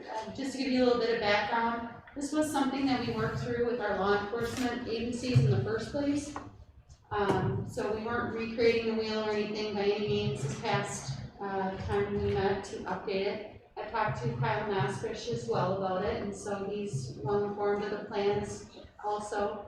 We recently had a safety assessment. A gentleman from Holman came who's trained in doing safety assessments for schools, and he gave us a nice report on things we could improve upon, strengths that we had, which was really nice as well.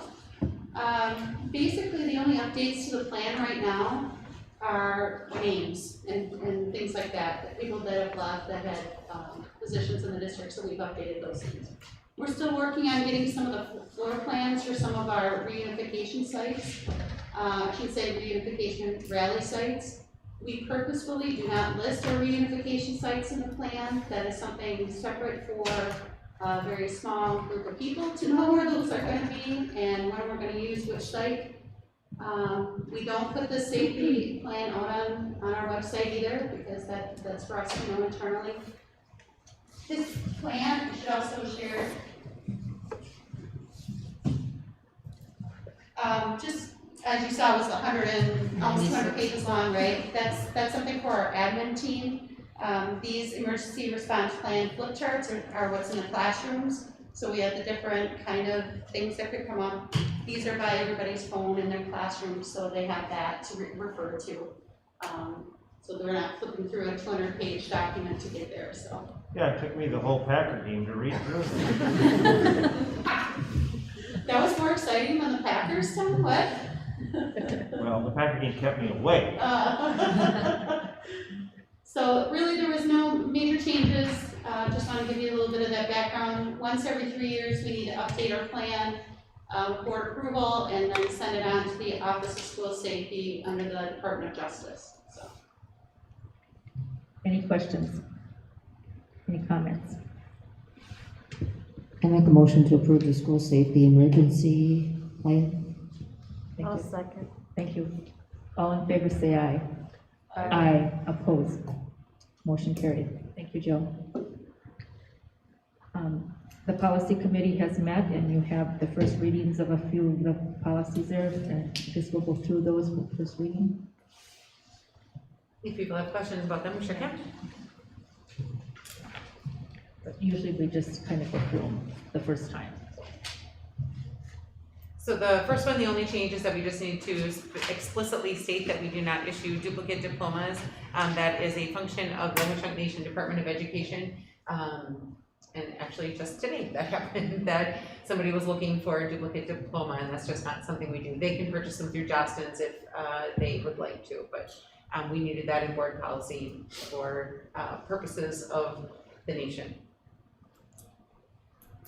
The next one, when Mrs. Tamke did her report on seclusion and restraint this fall, she had also highlighted that there were some pieces of our policy that needed to be updated. Our practice had already been updated, but not the policy.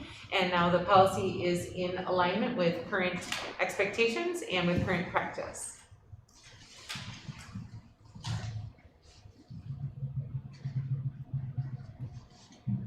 The next one, in reading through it, the language was outdated. I started reading through the 500s. It still talked about an employee agreement, which implied the negotiated agreement, and the updated language would be handbooks, and so just updated that language to reference that.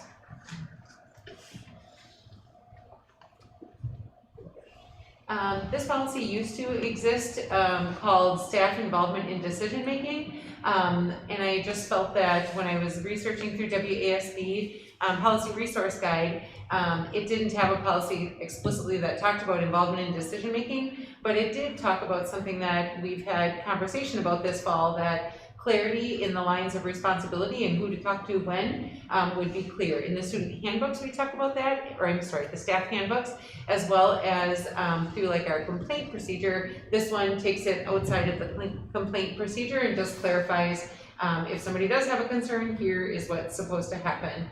The area that is in bold is the language from the original policy that was staff involvement in decision making, because we certainly don't want to negate or discourage staff involvement in decision making. I hope you would recognize that many of our practices we try very hard to include staff on some of those decision making committees. This policy revision just broadens the clarity around some of those interactions.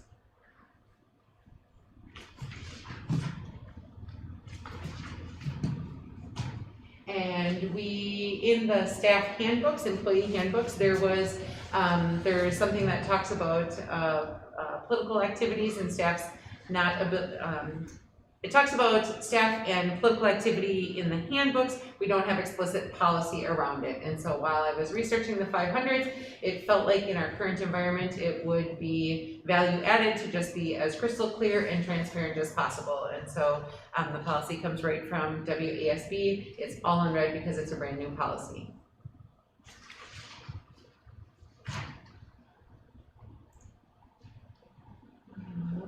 And the last one, we haven't updated this policy for a really, really long time. It was like, I guess it was 2004, but the state requirements around employee health examinations has changed, and so I updated all of those pieces. And the other piece that was added to this that did not exist in the previous policy is that if there is a concern with somebody's job performance and we believe that it might be related to a health situation, something wrong with their physical health, that we as the employer can require them to go see a doctor for a fitness for duty type of evaluation.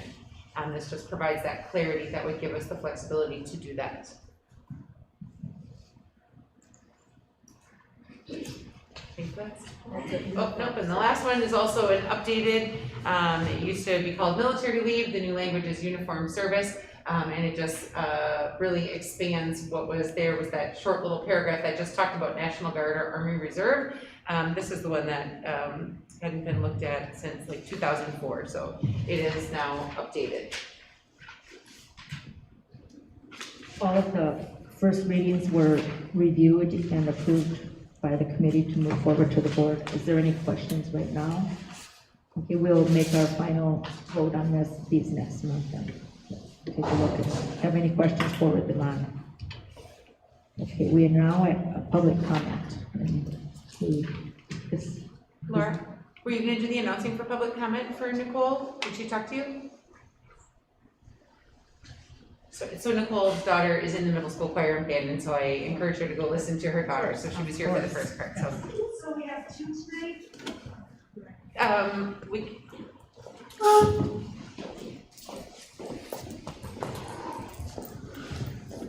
didn't mean to put you on the spot, I thought she said she talked to you. Yeah. Okay. So first up is Patty Jacobson, and I'm Jack. It's on mute. Did you get it wrong? Yes. Perfect.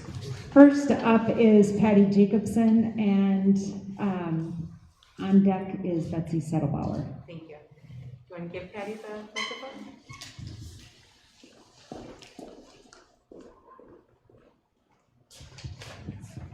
First of all, I'd like to thank everyone for their hard work on achievement in our schools. I'm certainly hoping for a good outcome with all of that effort. I'm just going to highlight, I put most of my comments into a written letter because I wasn't sure I could get through all of it.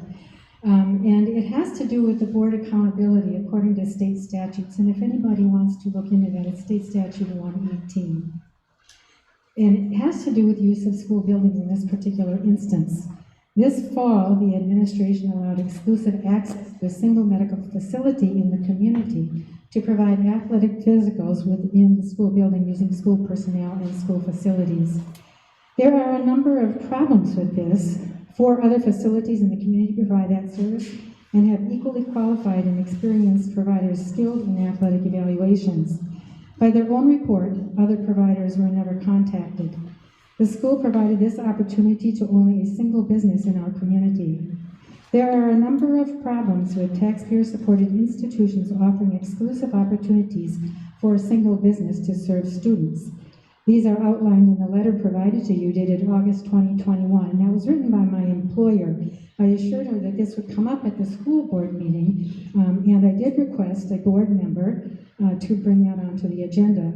They stated there would be follow-up at the December meeting, but changed their mind after discussing this with Dr. Severson, who assured that board member that this was common practice. I can assure you that it is not. There has been a number of years since athletic physicals have been regularly offered within the school buildings. At the time of the previous occurrences, there was only 1 facility in town that offered the service, and it made sense. There are now 4. The school board was not informed that these physicals were being offered by a single provider, although by statute the board is responsible for what goes on in the school district buildings. Dr. Severson knew full well the opportunity this presented to the specific facility involved in terms of marketing and guiding their business and building their business. She was aware that others in the community provided those services.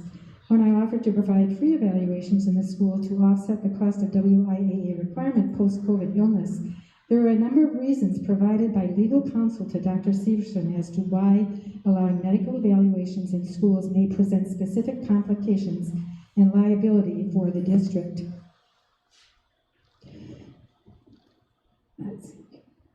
One was that it may be viewed as a practice-building opportunity. As a board member, the concern of conflict of interest at that time is understandable, but all of the other concerns listed, plus those in the letter you will receive, remain pertinent. I'd like to go on to recall when a financial institution in town, the Co-op Credit Union, was offered exclusive rights to place a branch in the high school as suggested by Dr. Severson. The other financial institutions in the town objected quite, if anybody is on the board that remembers this, they did have objections to that, and rightfully so. Another instance of administrative overreach was the approval of the contract for the school resource officer. It has turned out to be a very good thing, but initially the board approved that for 1 year. That's recorded in the board minutes. The school administrator, Dr. Severson, signed the contract for 3 years without notifying the board or going to the board for extension of that contract. And that's, I guess I will stop there. I know that Dr. Severson works very hard for the district. She is extremely vested in her job and in this district, and I admire that. But there seems to be a my way or the highway attitude at times and a lack of respect for the role of the school board and the statutory requirement of administrative oversight by the school board. If this board truly believes in inclusiveness and diversity, it does not appear appropriate for the superintendent alone to have the power to determine the winners and losers in the business of the district or in the businesses and agencies in our community. I would urge you to assume your responsibility of administrative oversight, know the issues and the activities that are going on in the buildings of the school. And then I'll just read, school news is presented to the members of the school board. It's a publication of the Wisconsin Association of School Boards. And it says in here what school boards can do for effective leadership. Demonstrate leadership, courage, and the will to govern the district on behalf of the entire community. Thank you. If I could just add for the board's background knowledge, the Co-op Credit Union, at the time that was brought forward, there was a presentation from the Co-op Credit Union and a full vote by the board. That was not something that happened without full board approval. That occurred after they were all after the fact, I was on the board at the second meeting. Next up, Betsy Soderbauer.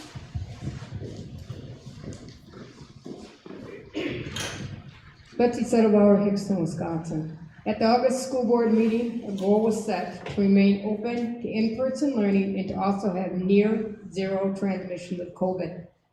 The plan also stated that if it becomes inadequate or does not address the particular situation, and the urgency of the situation determines the necessity for immediate change to the plan. That's good news, that this plan that you guys approved can change. The good news is that tonight you guys can make this happen. I have a few questions. How's that COVID plan going? How many healthy kids has the district quarantined this fall? How many days of school have healthy kids missed? And how many healthy kids have you masked that have restricted their learning? As you all know, you represent the community and the parents of our district. That is who you represent. Not the teachers, not the staff, not the administration team, but the community and parents. It's okay to question the administration. It's okay to look at research and data. It's okay to look at other Wisconsin school districts, large and small, who have not masked or quarantined kids this school year. It's okay to look at what other countries have done with very low COVID and what they did to reduce the numbers. The evidence is out there. Those countries and states with the most COVID restrictions are doing terrible. Those states and countries that have the least restrictions have the lowest COVID cases. It's okay to look at this and question the administration team here in Black River in the COVID plan. Just recently, I'm sure you know, Senator Elizabeth Warren and Senator Cory Booker, both who have had COVID vaccine and all the boosters, plus wear masks, have just tested positive. In fact, Royal Caribbean Cruise Lines, in order to take a cruise on them, you have to be vaccinated with boosters, and you have to test negative, and you have to wear masks while on the cruise. They just had a large outbreak of COVID on their ships. New York City, one of the top cities with very strong COVID requirements and restrictions, just topped off their positive COVID cases per day since the arrival of COVID. Even the Mayo Clinic had just recently said that if you're vaccinated with boosters, you can still get and spread COVID. My own family, those who have been vaccinated, all have had COVID. It's okay to look at what's happening, to question the CDC, the DHS, the FDA, and yes, our own administration team. Also, since it's a virus, guess what? You're going to see more variants. Even with the new Omicron, which was discovered in South Africa, It has now been shown to be a very weak variant. In fact, South Africa just announced that since it's so weak, that they are dropping all tracing and quarantine of direct contacts with this new variant. Again, it's okay to question and to change the plan. Even when the CDC, Jackson County Health, and some doctors say not to, the evidence is strong against what they are saying. You can vote to change our plan based on evidence worldwide that support changing how our school district deals with COVID. No more masks, no more quarantine our kids. The board needs to start questioning things, especially when promises made about COVID plan, curriculum, all things not related to core subjects do not produce what's promised. We cannot get back a single day of education for our kids. We cannot wait to see if this or that new thing will work. We need to get back to evidence-based curriculum. We need to start asking the hard questions of why and what can be done about it.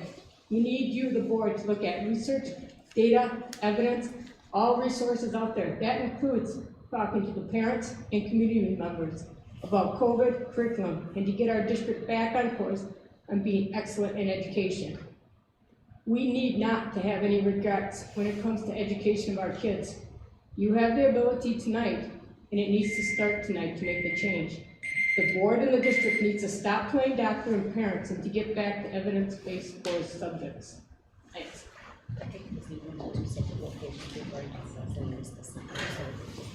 Yes. Dr. Posey next? Yes, Dr. Posey. Did the board get a copy of that article, or I didn't know if we got passed around this real brief, and if anybody else, if you would want to pass. Oh, if anybody in the audience would want a copy. I'm Jeff Paulzine, a retired MP from Sro Clinic. I would like to speak for continued use of masks in school and at all school events, and to encourage COVID vaccination and boosters for everyone age 5 and over. With the new surge in cases caused by the Omicron variant, the CEOs of the 9 major hospitals and healthcare organizations in Minnesota signed a letter published in the Minneapolis Tribune. And a copy of that letter is there. It's quite brief, but the letter pleads with citizens to, number 1, get vaccinated and boosted. Number 2, wear masks and socially distance. Number 3, if you feel sick, get tested. Number 4, encourage neighbors and loved ones to do the same. I spoke today with local MD Kirk Lane. He said masks will slow the virus down. He believes all local MDs urge vaccination as the best approach we have to the COVID virus. We know vaccination has been available for several months, ages 5 to 11. In Jackson County, only 8% of that age group have taken the vaccine. Unvaccinated people are more contagious and more likely to spread the virus to people around them. Unvaccinated people are 10 times more likely to be hospitalized and thus 10 times more likely to displace people needing care for heart attack, stroke, or life-threatening injury. And that was one of the major concerns of the CEOs. And just to mention, one of the CEOs was the Mayo Clinic CEO as well. Unvaccinated people are 10 times more likely to die from COVID, but vaccinated persons can still require hospitalization or die, as sadly noted with the death of General Colin Powell. We admire and honor people who overcome fear and take on risk to save another's life. We think of military, firefighters, law enforcement, good Samaritans. I urge each unvaccinated person to confront their anxiety and the rare but real risks of vaccine, perhaps to save their own life, perhaps the life of a friend or loved one, perhaps the life of someone near you at a public event, perhaps someone who needs and finds an open hospital bed. Please keep masks in school, and please get vaccinated. Is there anyone else? Okay. Okay, thank you for your comments. We'll move on to the COVID update. So I shared at the last monthly meeting that we were looking towards an exit plan for masking, and since that time, in conversations with public health and with our school nurse. I'm not making that recommendation to you this evening. That was my thinking initially, but then I consulted with our CISA PAC group as well, and just feel like there's a different pathway that I would like to recommend to the board tonight. So I'm going to read it out to you first, and then would be happy to answer any questions that you have. I'm suggesting that starting January 3rd, our first day back after the winter break, that masks would be required in all school buildings during the regular school day when all students are required to attend. But during after-school activities, which are optional for students and for families, masks would be optional during after-school activities. When it comes to positive cases, we would continue to contact trace positive cases. However, we would no longer quarantine anyone that was asymptomatic. We would do the contact tracing, notify those parents that your child has been deemed to be a close contact, but we would not require them to be quarantined unless they were also symptomatic. The only time this is different is if it is a household case. So Susie is in a 3rd grade classroom, there's a positive case. Susie is asymptomatic, she does not need to quarantine. Susie's brother is positive, Susie also needs to quarantine. The spread rate within a household is extremely, extremely, extremely high. Those districts that have been doing the test to stay protocol have very similar data to ours. We don't have as many students using our test to stay as some of the other districts, but the spread, my 4 minutes are up. It's quite all right. The spread rate from in-school activities is not at the same level as it is somebody in the household or those things. So what we are talking about is that the student, we would send an email to that whole family. So let's say it's a 5th grade class, there's a positive case, that positive case would have to go home. An email would go out to all the families in that class that would state, there's been a positive case in your child's classroom, here's the date of last exposure, here's the symptoms that we need you to vigilantly watch for, and we would also continue vigilantly sending symptomatic students home or sending them to get tested.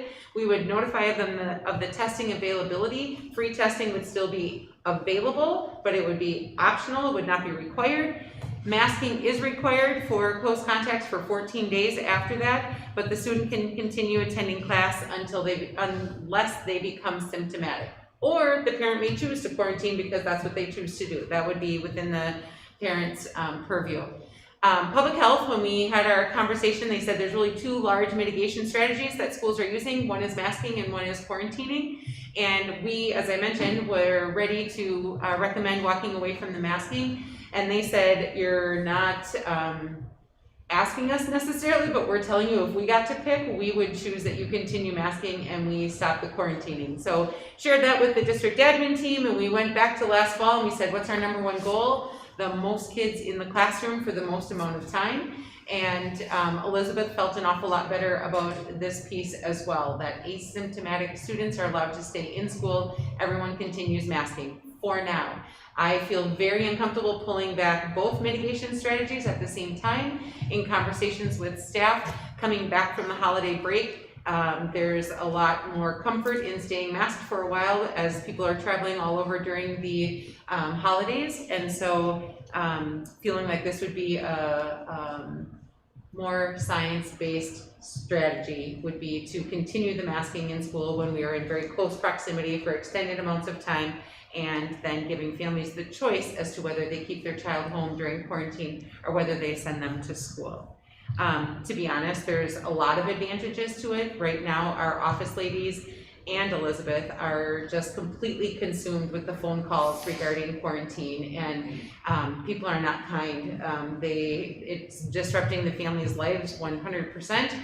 When they suddenly need to drop everything and come pick their child up, and they're unfortunately taking that anger out on not the decision makers. And so our secretaries and nurses are inundated with negative feedback during the day. So that's part of it. The other is the hours that it takes them to make all those individual phone calls, whereas if we advertise to parents and we reinforce it over and over, you will get an email, make sure your email is connected to the school, all of those things. It is a simple email script that gets attached from the Skyward group, and those can go out instantly. And so we feel like it's more immediate communication, and it gives the families the choice what they are going to do with that. So I do think that sometime this spring we will be talking about masking, but would like to see what happens with the spread and with the mitigation strategy of the non-quarantining, asymptomatic individuals. The one piece that I would just throw out there is that if we are going to make masks optional for extra and co-curricular after-school activities, I would recommend that that happens prior to January 3rd, because we've got a lot of student athletes that participate during winter break, and we are very much in the minority of requiring it for those events. There are definitely other districts who are still requiring it during the school day. The number of districts requiring it in the extra and co-curriculars is really waning, and so it's an added layer of challenge for our athletes to be in compliance, as well as our game workers and that kind of stuff, to try to monitor that. Questions, concerns, comments? So my first one is on the email that's going out. So you use the word close contacts. Are we still looking for that 3-foot radius, or you said classroom? I just want to be. Are we shooting that email to a classroom or 3-foot radius, or how are we? Sure. So at Forest Rate, it is the classroom. That's just the way that it has been going. At Red Creek, we would probably notify the whole classroom, but there may be another email that is for those inside that radius, so that parents have as much information as possible. Middle school, high school, it'll definitely be more targeted, because there's no way to take a whole classroom section when they're with different student groups during the day. So I would say Forest Street is going to be the whole classroom. Red Creek, we would likely let the whole classroom know, but those that were within that 3-foot bubble would also know that. So you're reducing but not eliminating still some some contact tracing. For sure. The contact tracing itself isn't the time-consuming piece. It's the contact tracing and then filling in the spreadsheet with all the family contact information, and then actually making every single one of those phone calls and having to walk through the test-to-state protocol, the dates, all of that stuff with each one of those people. So the time-consuming part is the individual notification on the phone calls. So without quarantine, it's a test to stay then become less valid, I guess what I would say, or it's still testing, but it's not a requirement to stay in class. Is that correct? Absolutely. So testing would still be available as a choice. And so if somebody was coughing, that's one of the symptoms, they could choose to go get tested and then not have to be sent home for being symptomatic because they've already tested. But so testing would not be required. It currently isn't required, so we would not change that. We just would allow parents to choose to keep their child in school without the testing. I am comfortable with the masking for our students while they're here in the building. I'm comfortable with the new quarantining part. I'm slightly uncomfortable with removing the mask mandates at our events after school, considering what's happening in our county and around the United States. That part does still concern me. I hear what you're saying, that it's very hard for the people that are working those events when they're not required in other districts. I do have a problem with them removing the mask mandate for sporting events and things, though. Would that be at the London Community Center because they have their own guidelines there? Or could we have mask optional there? With the board's permission, I was going to engage in that conversation with them. I felt like it was a moot point until the board either approved or disapproved. So the way other things are managed with the field house, when it is our space, our time, we get to create parameters. So but I have not engaged with Brian about that discussion at all. When we take action on this, could we divide this up into two separate votes? One for the masking during school and the quarantine, and one for the removing the mask mandate for after-school activities? There's a lot of considerations here, and we did, that's what I wrote down, that we should probably address this separately unless there was a consensus right away. Just to respond to Dr. Polzine, thank you for coming in. It's my understanding that Chrome Clinic is mask optional. I'm not sure if that's still the case. And if they are mask optional and they're doctors, it kind of counteracts some of your discussion there. And I was just curious too, if that's something that if individuals can choose in a public setting, this school is sort of a public setting, and I'm bringing up that point only because I'm not saying that it should be implemented right now, but I think it's something to consider. If we stop the quarantine, if it's not an increase in cases, I think it's a valid point to start looking at masking very soon then too. And at the same time as outside this building, every individual has their own choice when they're not here, and that applies to our students just as much as it does to the parents. So, and personal experience has shown me a lot of it that is, because it is a personal choice, that this masking at the school has a limited effect, I think, in one way or the other. Only because outside of here, everyone has their opportunity to intercommingle with whoever they want to.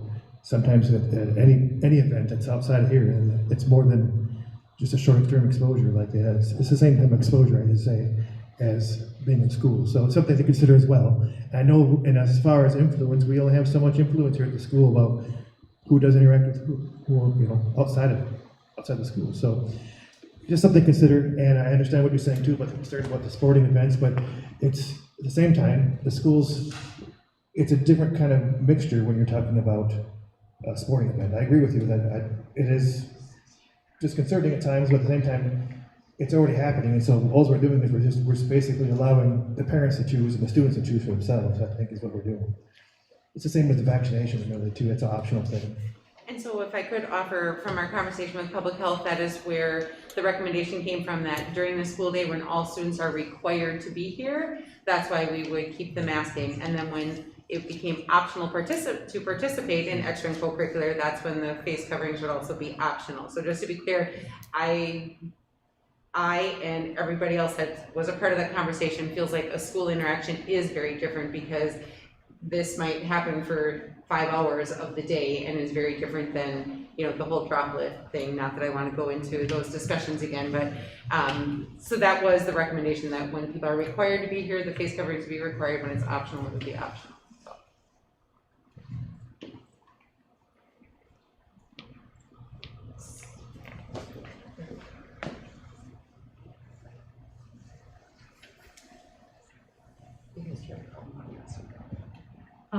Dr. Colzine has requested to respond to your comment about Prone Clinic, and I think it's fair that he would have a chance to do that. That's okay? That's fine. Yeah, just for the last, I'm not a voting member there anymore, but I know I watched the signage there, and for the last 4 months, ever since the new surge started with Delta, it's been, we request that all people entering wear a mask. And I will just comment, today I was there as a patient. The only 2 people I saw without a mask in the clinic, out of it probably saw 80 people there, were Betsy Settlebauer and her son were in and out of the lobby without a mask, but everybody else had one on. We've never once been asked, I've been in public health without a mask, and not that mask put on. They respect our privacy, they expect our choices. This is the only place. People don't. Okay, we're getting off our subject now. Okay, we're gonna go back to our board discussion. Okay, we've had a chance to look at this prior to the meeting, heard some comments and had a chance to respond. Shall we take one at a time? Are we ready to go with that, or do you still have some things you would like to comment on? Is it possible to do it all should we vote, or should we discuss it and do it all at once, or discuss it in 2 parts? What is more? I'm suggesting we do 2 parts. To be honest, whoever makes a motion, if it gets a second or doesn't get a second, right, that's. Do you want to make a motion based on your? Make a motion how to handle this? Well, the part that you were comfortable with. The part you were comfortable with. Okay, I make a motion to keep masks required during school hours and reduce the quarantine guidelines as presented by Dr. Steverson. I'll second that. Okay, just to be clear, a motion has been made to keep the masks during school hours and go with the new quarantine recommendations, but it didn't address the after school. Is that correct? That's Okay, correct. so that would be With this motion, that's correct. Okay, so and we have a motion and a second. Any discussion on that? And the timeline for this, obviously, we're just wait and see. I mean, we're doing this through, until we come back, I'm sorry, or after. It's gonna include starting back in, what, January 3rd that we come back? right. And then, I'm sorry, you said through when, and I guess I'm. Right. Just how long I the think master that we're required gonna during the school day? obviously look at it, you know, Okay, over break, I mean, like you said, that, you know, people will be traveling different places, and then we come back, and there could be a, you know, an uptick in cases, we don't know. So we'll just have to, just take a look at the data after they return. So is it acceptable to say to amend the motion, or can we not amend the motion once it's been placed? I think we can, but can we amend the motion to say that we revisit this in, let's say, in the February board meeting type of deal? Is that way something would be acceptable? We have COVID update on every board meeting, that we had decided this last spring, I believe, that we would receive those COVID updates, so I think that's kind of flexible. As long as that says an action item, I don't have a problem with that, that's fine. Right. Okay, so are you ready to act on the motion for masking in school and the new quarantine as presented? Okay, we'll do a roll call vote on that. Tom Epps. Yes. Mary Jo Radcliffe. Yes. Troy Webb. No. Brad Dobbs. Yes. Ann Deemer. Yes. Mary Jo Rosmanowski, yes. Okay, motion passed. Okay, now we need to move on So we make the after motions. school. Yeah. Okay, we need to be clear on what we're making a motion. So if I make a motion that optional activities outside of normal school hours, masking is optional at all facilities pending London Center discussion. Is that fair? I feel like that's clear. Okay. Wait, now. Yeah. I need it for notes. Yeah. Say it again, Troy. Yeah. What's that? Okay, yeah. Just so Marty gets it. That masking is optional at all optional events outside of normal school hours at all locations pending London Center discussion with Ms. Severson.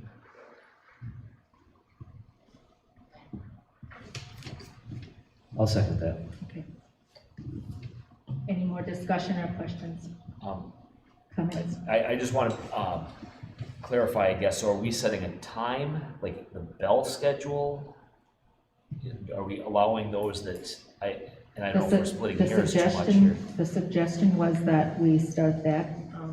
He's asking clock time, so I would we said after I school see. optional activities, so I feel like end of the school day comes, final people bell is leave, here. right, so, they're there for an after-school activities is what I'm saying.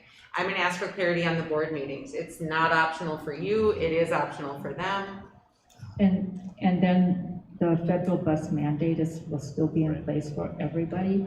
So leaving the school and being on a school bus, you would have to have a mask on. That is federal. And that's not just buses though, correct? That's Federal traveling in the transportation, school- yes. The school vans are also covered under that? But if a student is staying after school Can you for. use your microphone so it will get recorded here, please? So if a student is staying after school for work, or they decide to stay after school work, then mask would be required? If it is an optional event or activity, then face coverings would be optional. So if Kim gives a student a detention and the kid must stay there with Kim, then, that's a bad example because we don't do that. It's optional events. So if they are just there after school time, then they would be choice. Is this a time to discuss, or are we just wait for a second before we discuss? You have. We have a second already, Brad. Oh, Brad, I'm sorry, that's right. I'll tell you what, I would be in favor of supporting this a month ago, when the numbers weren't so high. So that's the reason I cannot support this right now. I think that, the numbers are high, they're climbing. Health officials all over the world are saying you've got to button down, and I think this is a mistake if we let up on this right now. Any more comments?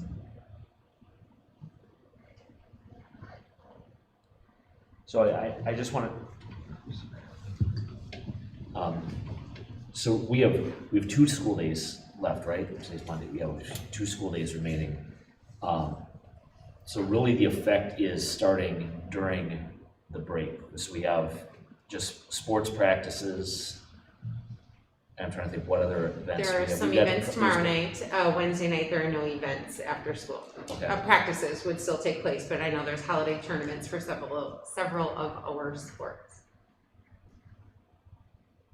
And so I was pending the outcome, we'll talk to the London Center before we know what we can do there, and was going to be ready with some family communication to talk them through this, and we'll explain that the change would start January 3rd when we return, which means the contact tracing during the winter break won't be as intensive either, so.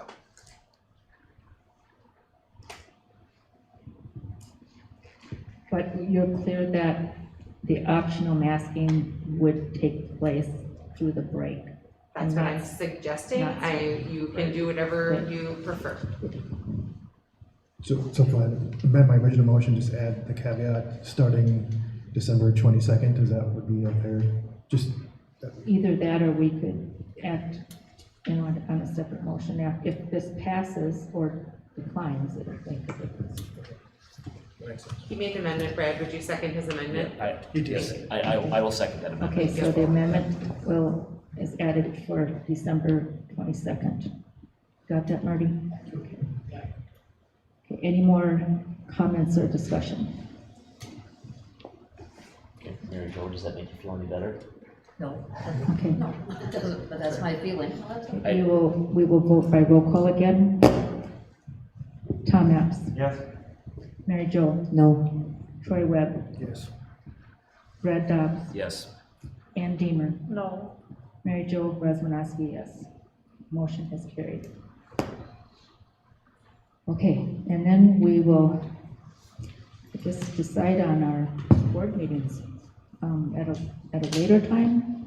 What we want to do on that was get through the holidays and see where cases are, and I think keeping 6 feet apart is always a good thing.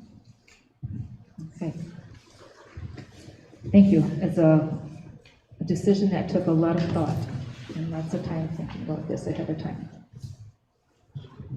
We'll move on to approving our meeting minutes. Are there any additions or corrections as presented in your packet? Hearing none, is there a motion to approve? Move to approve the minutes. Second? All in favor, say aye. Aye. Opposed? Motion carried. Dr. Severson's report. I just have 2 things for you. One is you probably got the notification along with everybody else about the TikTok challenge last week Friday. Thankfully, locally, we did not have any students participate in that, but it was deeply disappointing that many schools around the state did, and it wasn't just the state. If you turn on any news station, you saw that it was a national thing. So there's one more for my lobbying for all social media can be used for good or clearly for evil. So that was unfortunate, but we were glad that there weren't any local situations we had to manage. And the other piece that I'm looking for your input, I did not put it on the agenda and I should have reached out prior. Mary Jo had asked at one point to reconsider where public comment sits on our agenda. And so I'm interested in board thoughts and when we can have a conversation about that. I really feel it's hard for these people that have to sit through the whole thing if they're coming just to speak on one agenda item, so I would rather have that public comment moved up, in my opinion. To first or till after some of our board commendation and gifts and grants and stuff, or where do you think?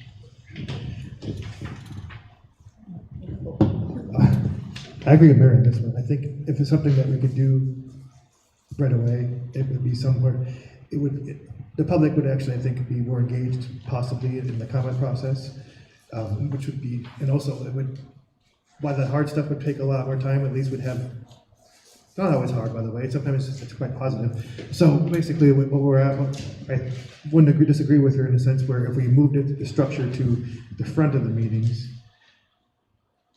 we used to do that. And it had its issues, but I think the rules have been structured now too, where we have more structured how the process is handled too, so it doesn't seem quite as so random. Whereas if we could, and I know the rules might have to get changed again in order to improve that process, but it's something I'd like to discuss maybe as a. That's what I'm asking. And I think that would be something that would helpful, discuss it in a rulemaking process. It is community engagement, so I would think putting it, using tonight's format, in the 5.1 slot, I think kind of makes sense. Or I guess somewhere in fives, maybe it's not the first item. I think you might want to do the board commendation first, some of those, maybe that, and maybe the Gibson grants, and then go into it. So we'll discuss. Do we put this on the agenda for the January meeting to decide, or do you want to So decide you guys tonight? don't, there is a board policy that talks about what items are on the agenda, but it doesn't necessarily dictate the order, and so whatever your pleasure, so if you'd like to take action on it, we can, or if you just wanna tell me to do it different next time, and there seems to be consensus, I'm good with that as well.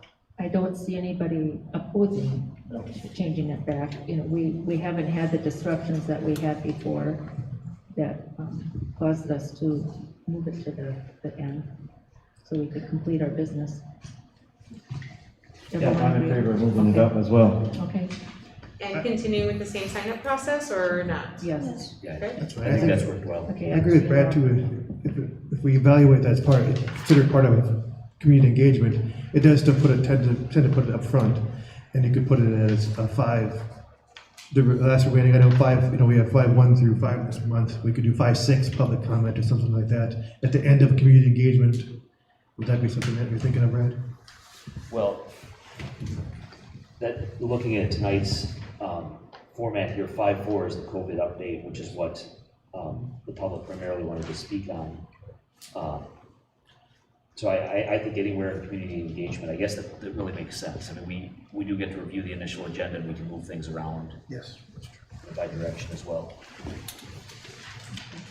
Go ahead with that. Perfect, and then, I think Brandon I asked Brandon to highlight an activity that he did at Red Creek today for an update. So you can see the cookies sitting in front of Mary over there. It's a little project that our Red Creek students put together. Basically how it works is every classroom teacher was asked to bake 24 cookies. And we have 24-ish, 22 classrooms, but all of them baked 24 cookies, and then one Tiger Council representative, that's like the leader of their classroom, brought that teacher's tray of cookies down here to the lunchroom. We made a little assembly line and bought the little boxes that you see there on the table, and each student walked through the line and put one different type of Christmas cookie into the box. And so we had 24 platters, plus a couple bonus ones. Teachers make extras, that's what teachers do. And so we had 24 boxes. Our next step then was to go out and deliver those out in the community. So teachers had a choice to walk with their class to a local business, or have their type of council member load the bus with us, and we drove around and delivered these cookies to different businesses. It was pretty cool. There was a lot of excitement, shock from some of these businesses. They did call ahead to the medical ones to make sure everything was all good. But I even heard there was tears in a couple places. They really enjoyed it. We walked in Christmas caroling and just had a lot of fun with it. The PTO also sponsored this event. They donated $5 gift cards to each teacher who was going to make some cookies so that they weren't spending entirely out of their pockets. Even though when I talked to them beforehand, they were all more than willing to do so for a little activity. Is awesome. I did hear from the sheriff's department how they appreciate the visit and the songs and the goodies. Yeah, they heard us singing, and I forgot the officer's name, but he came out and took a picture with us. And then we had to go back there and drop off the cards at the kids' meeting. Got some good things going on. Thank you. Did you participate and make a cookie as well? Didn't want to get anybody sick in a different group matter, so no, I did not make any cookies. Okay, good. I helped put it together. It was for the best, trust me. Then I can try one. Thank you. Is that it for your report? Okay, for WASB, We have that convention coming up, and we do have time to register for that if you are planning to go, and then we'll decide on a representative for the delegate assembly next meeting for those who are attending. School board connection opportunities, we had served some pancakes and stuff again, but anything else that people want to talk about? I do have to mention, I worked at the wrestling tournament, actually, and went to a wrestling practice, and I'm still walking. But I have to congratulate Steve Markey and Andy Ozegard about the tournament. Referees and coaches from all the schools, I think, commented on how well it was run. We're using the new track wrestling software, which is definitely the 21st century. It's not running paper from the head table to the mat tables anymore. There was a learning curve, but it went really well. So it was great to see. Andy's really doing a great job his first year as the AD. There's an awful lot going on. You see his updates on Mondays, good Lord, there's people going every which direction every night. He's doing a really, really nice job. Yeah, and we were learning that software live. We were there, I think I got there a couple hours early, and him and I sat down and went through, we don't have all the options figured out yet, but yeah, next year we'll go smoother. You're hired for the next one, is what he said. I did hear that, so. Good. And just a quick update on the standards-based grading. We met again as we do every month. And the neat thing was there were a lot more classroom teachers there that were giving input. So I was really happy to see that at all grade levels. Unless the board feels strong that we're getting to that future agenda item notification, but Dr. Sullivan and I had talked that perhaps we would start the student success report, that she would pick one or two of the principles of the standards-based grading and take a little deeper dive with the board each month, so that there's a deeper understanding of them individually as opposed to the concept all as a whole. So unless you have other needs, that's what I had asked her to prepare moving forward the next couple of months.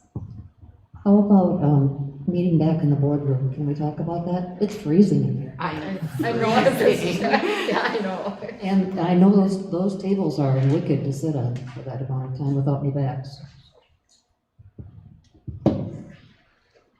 It would be nice to be back in the boardroom. Yes, it would. You tell us, we are certainly ready. Okay, well. Let's have a roll call, see where we should be. I'd like to go back to the boardroom.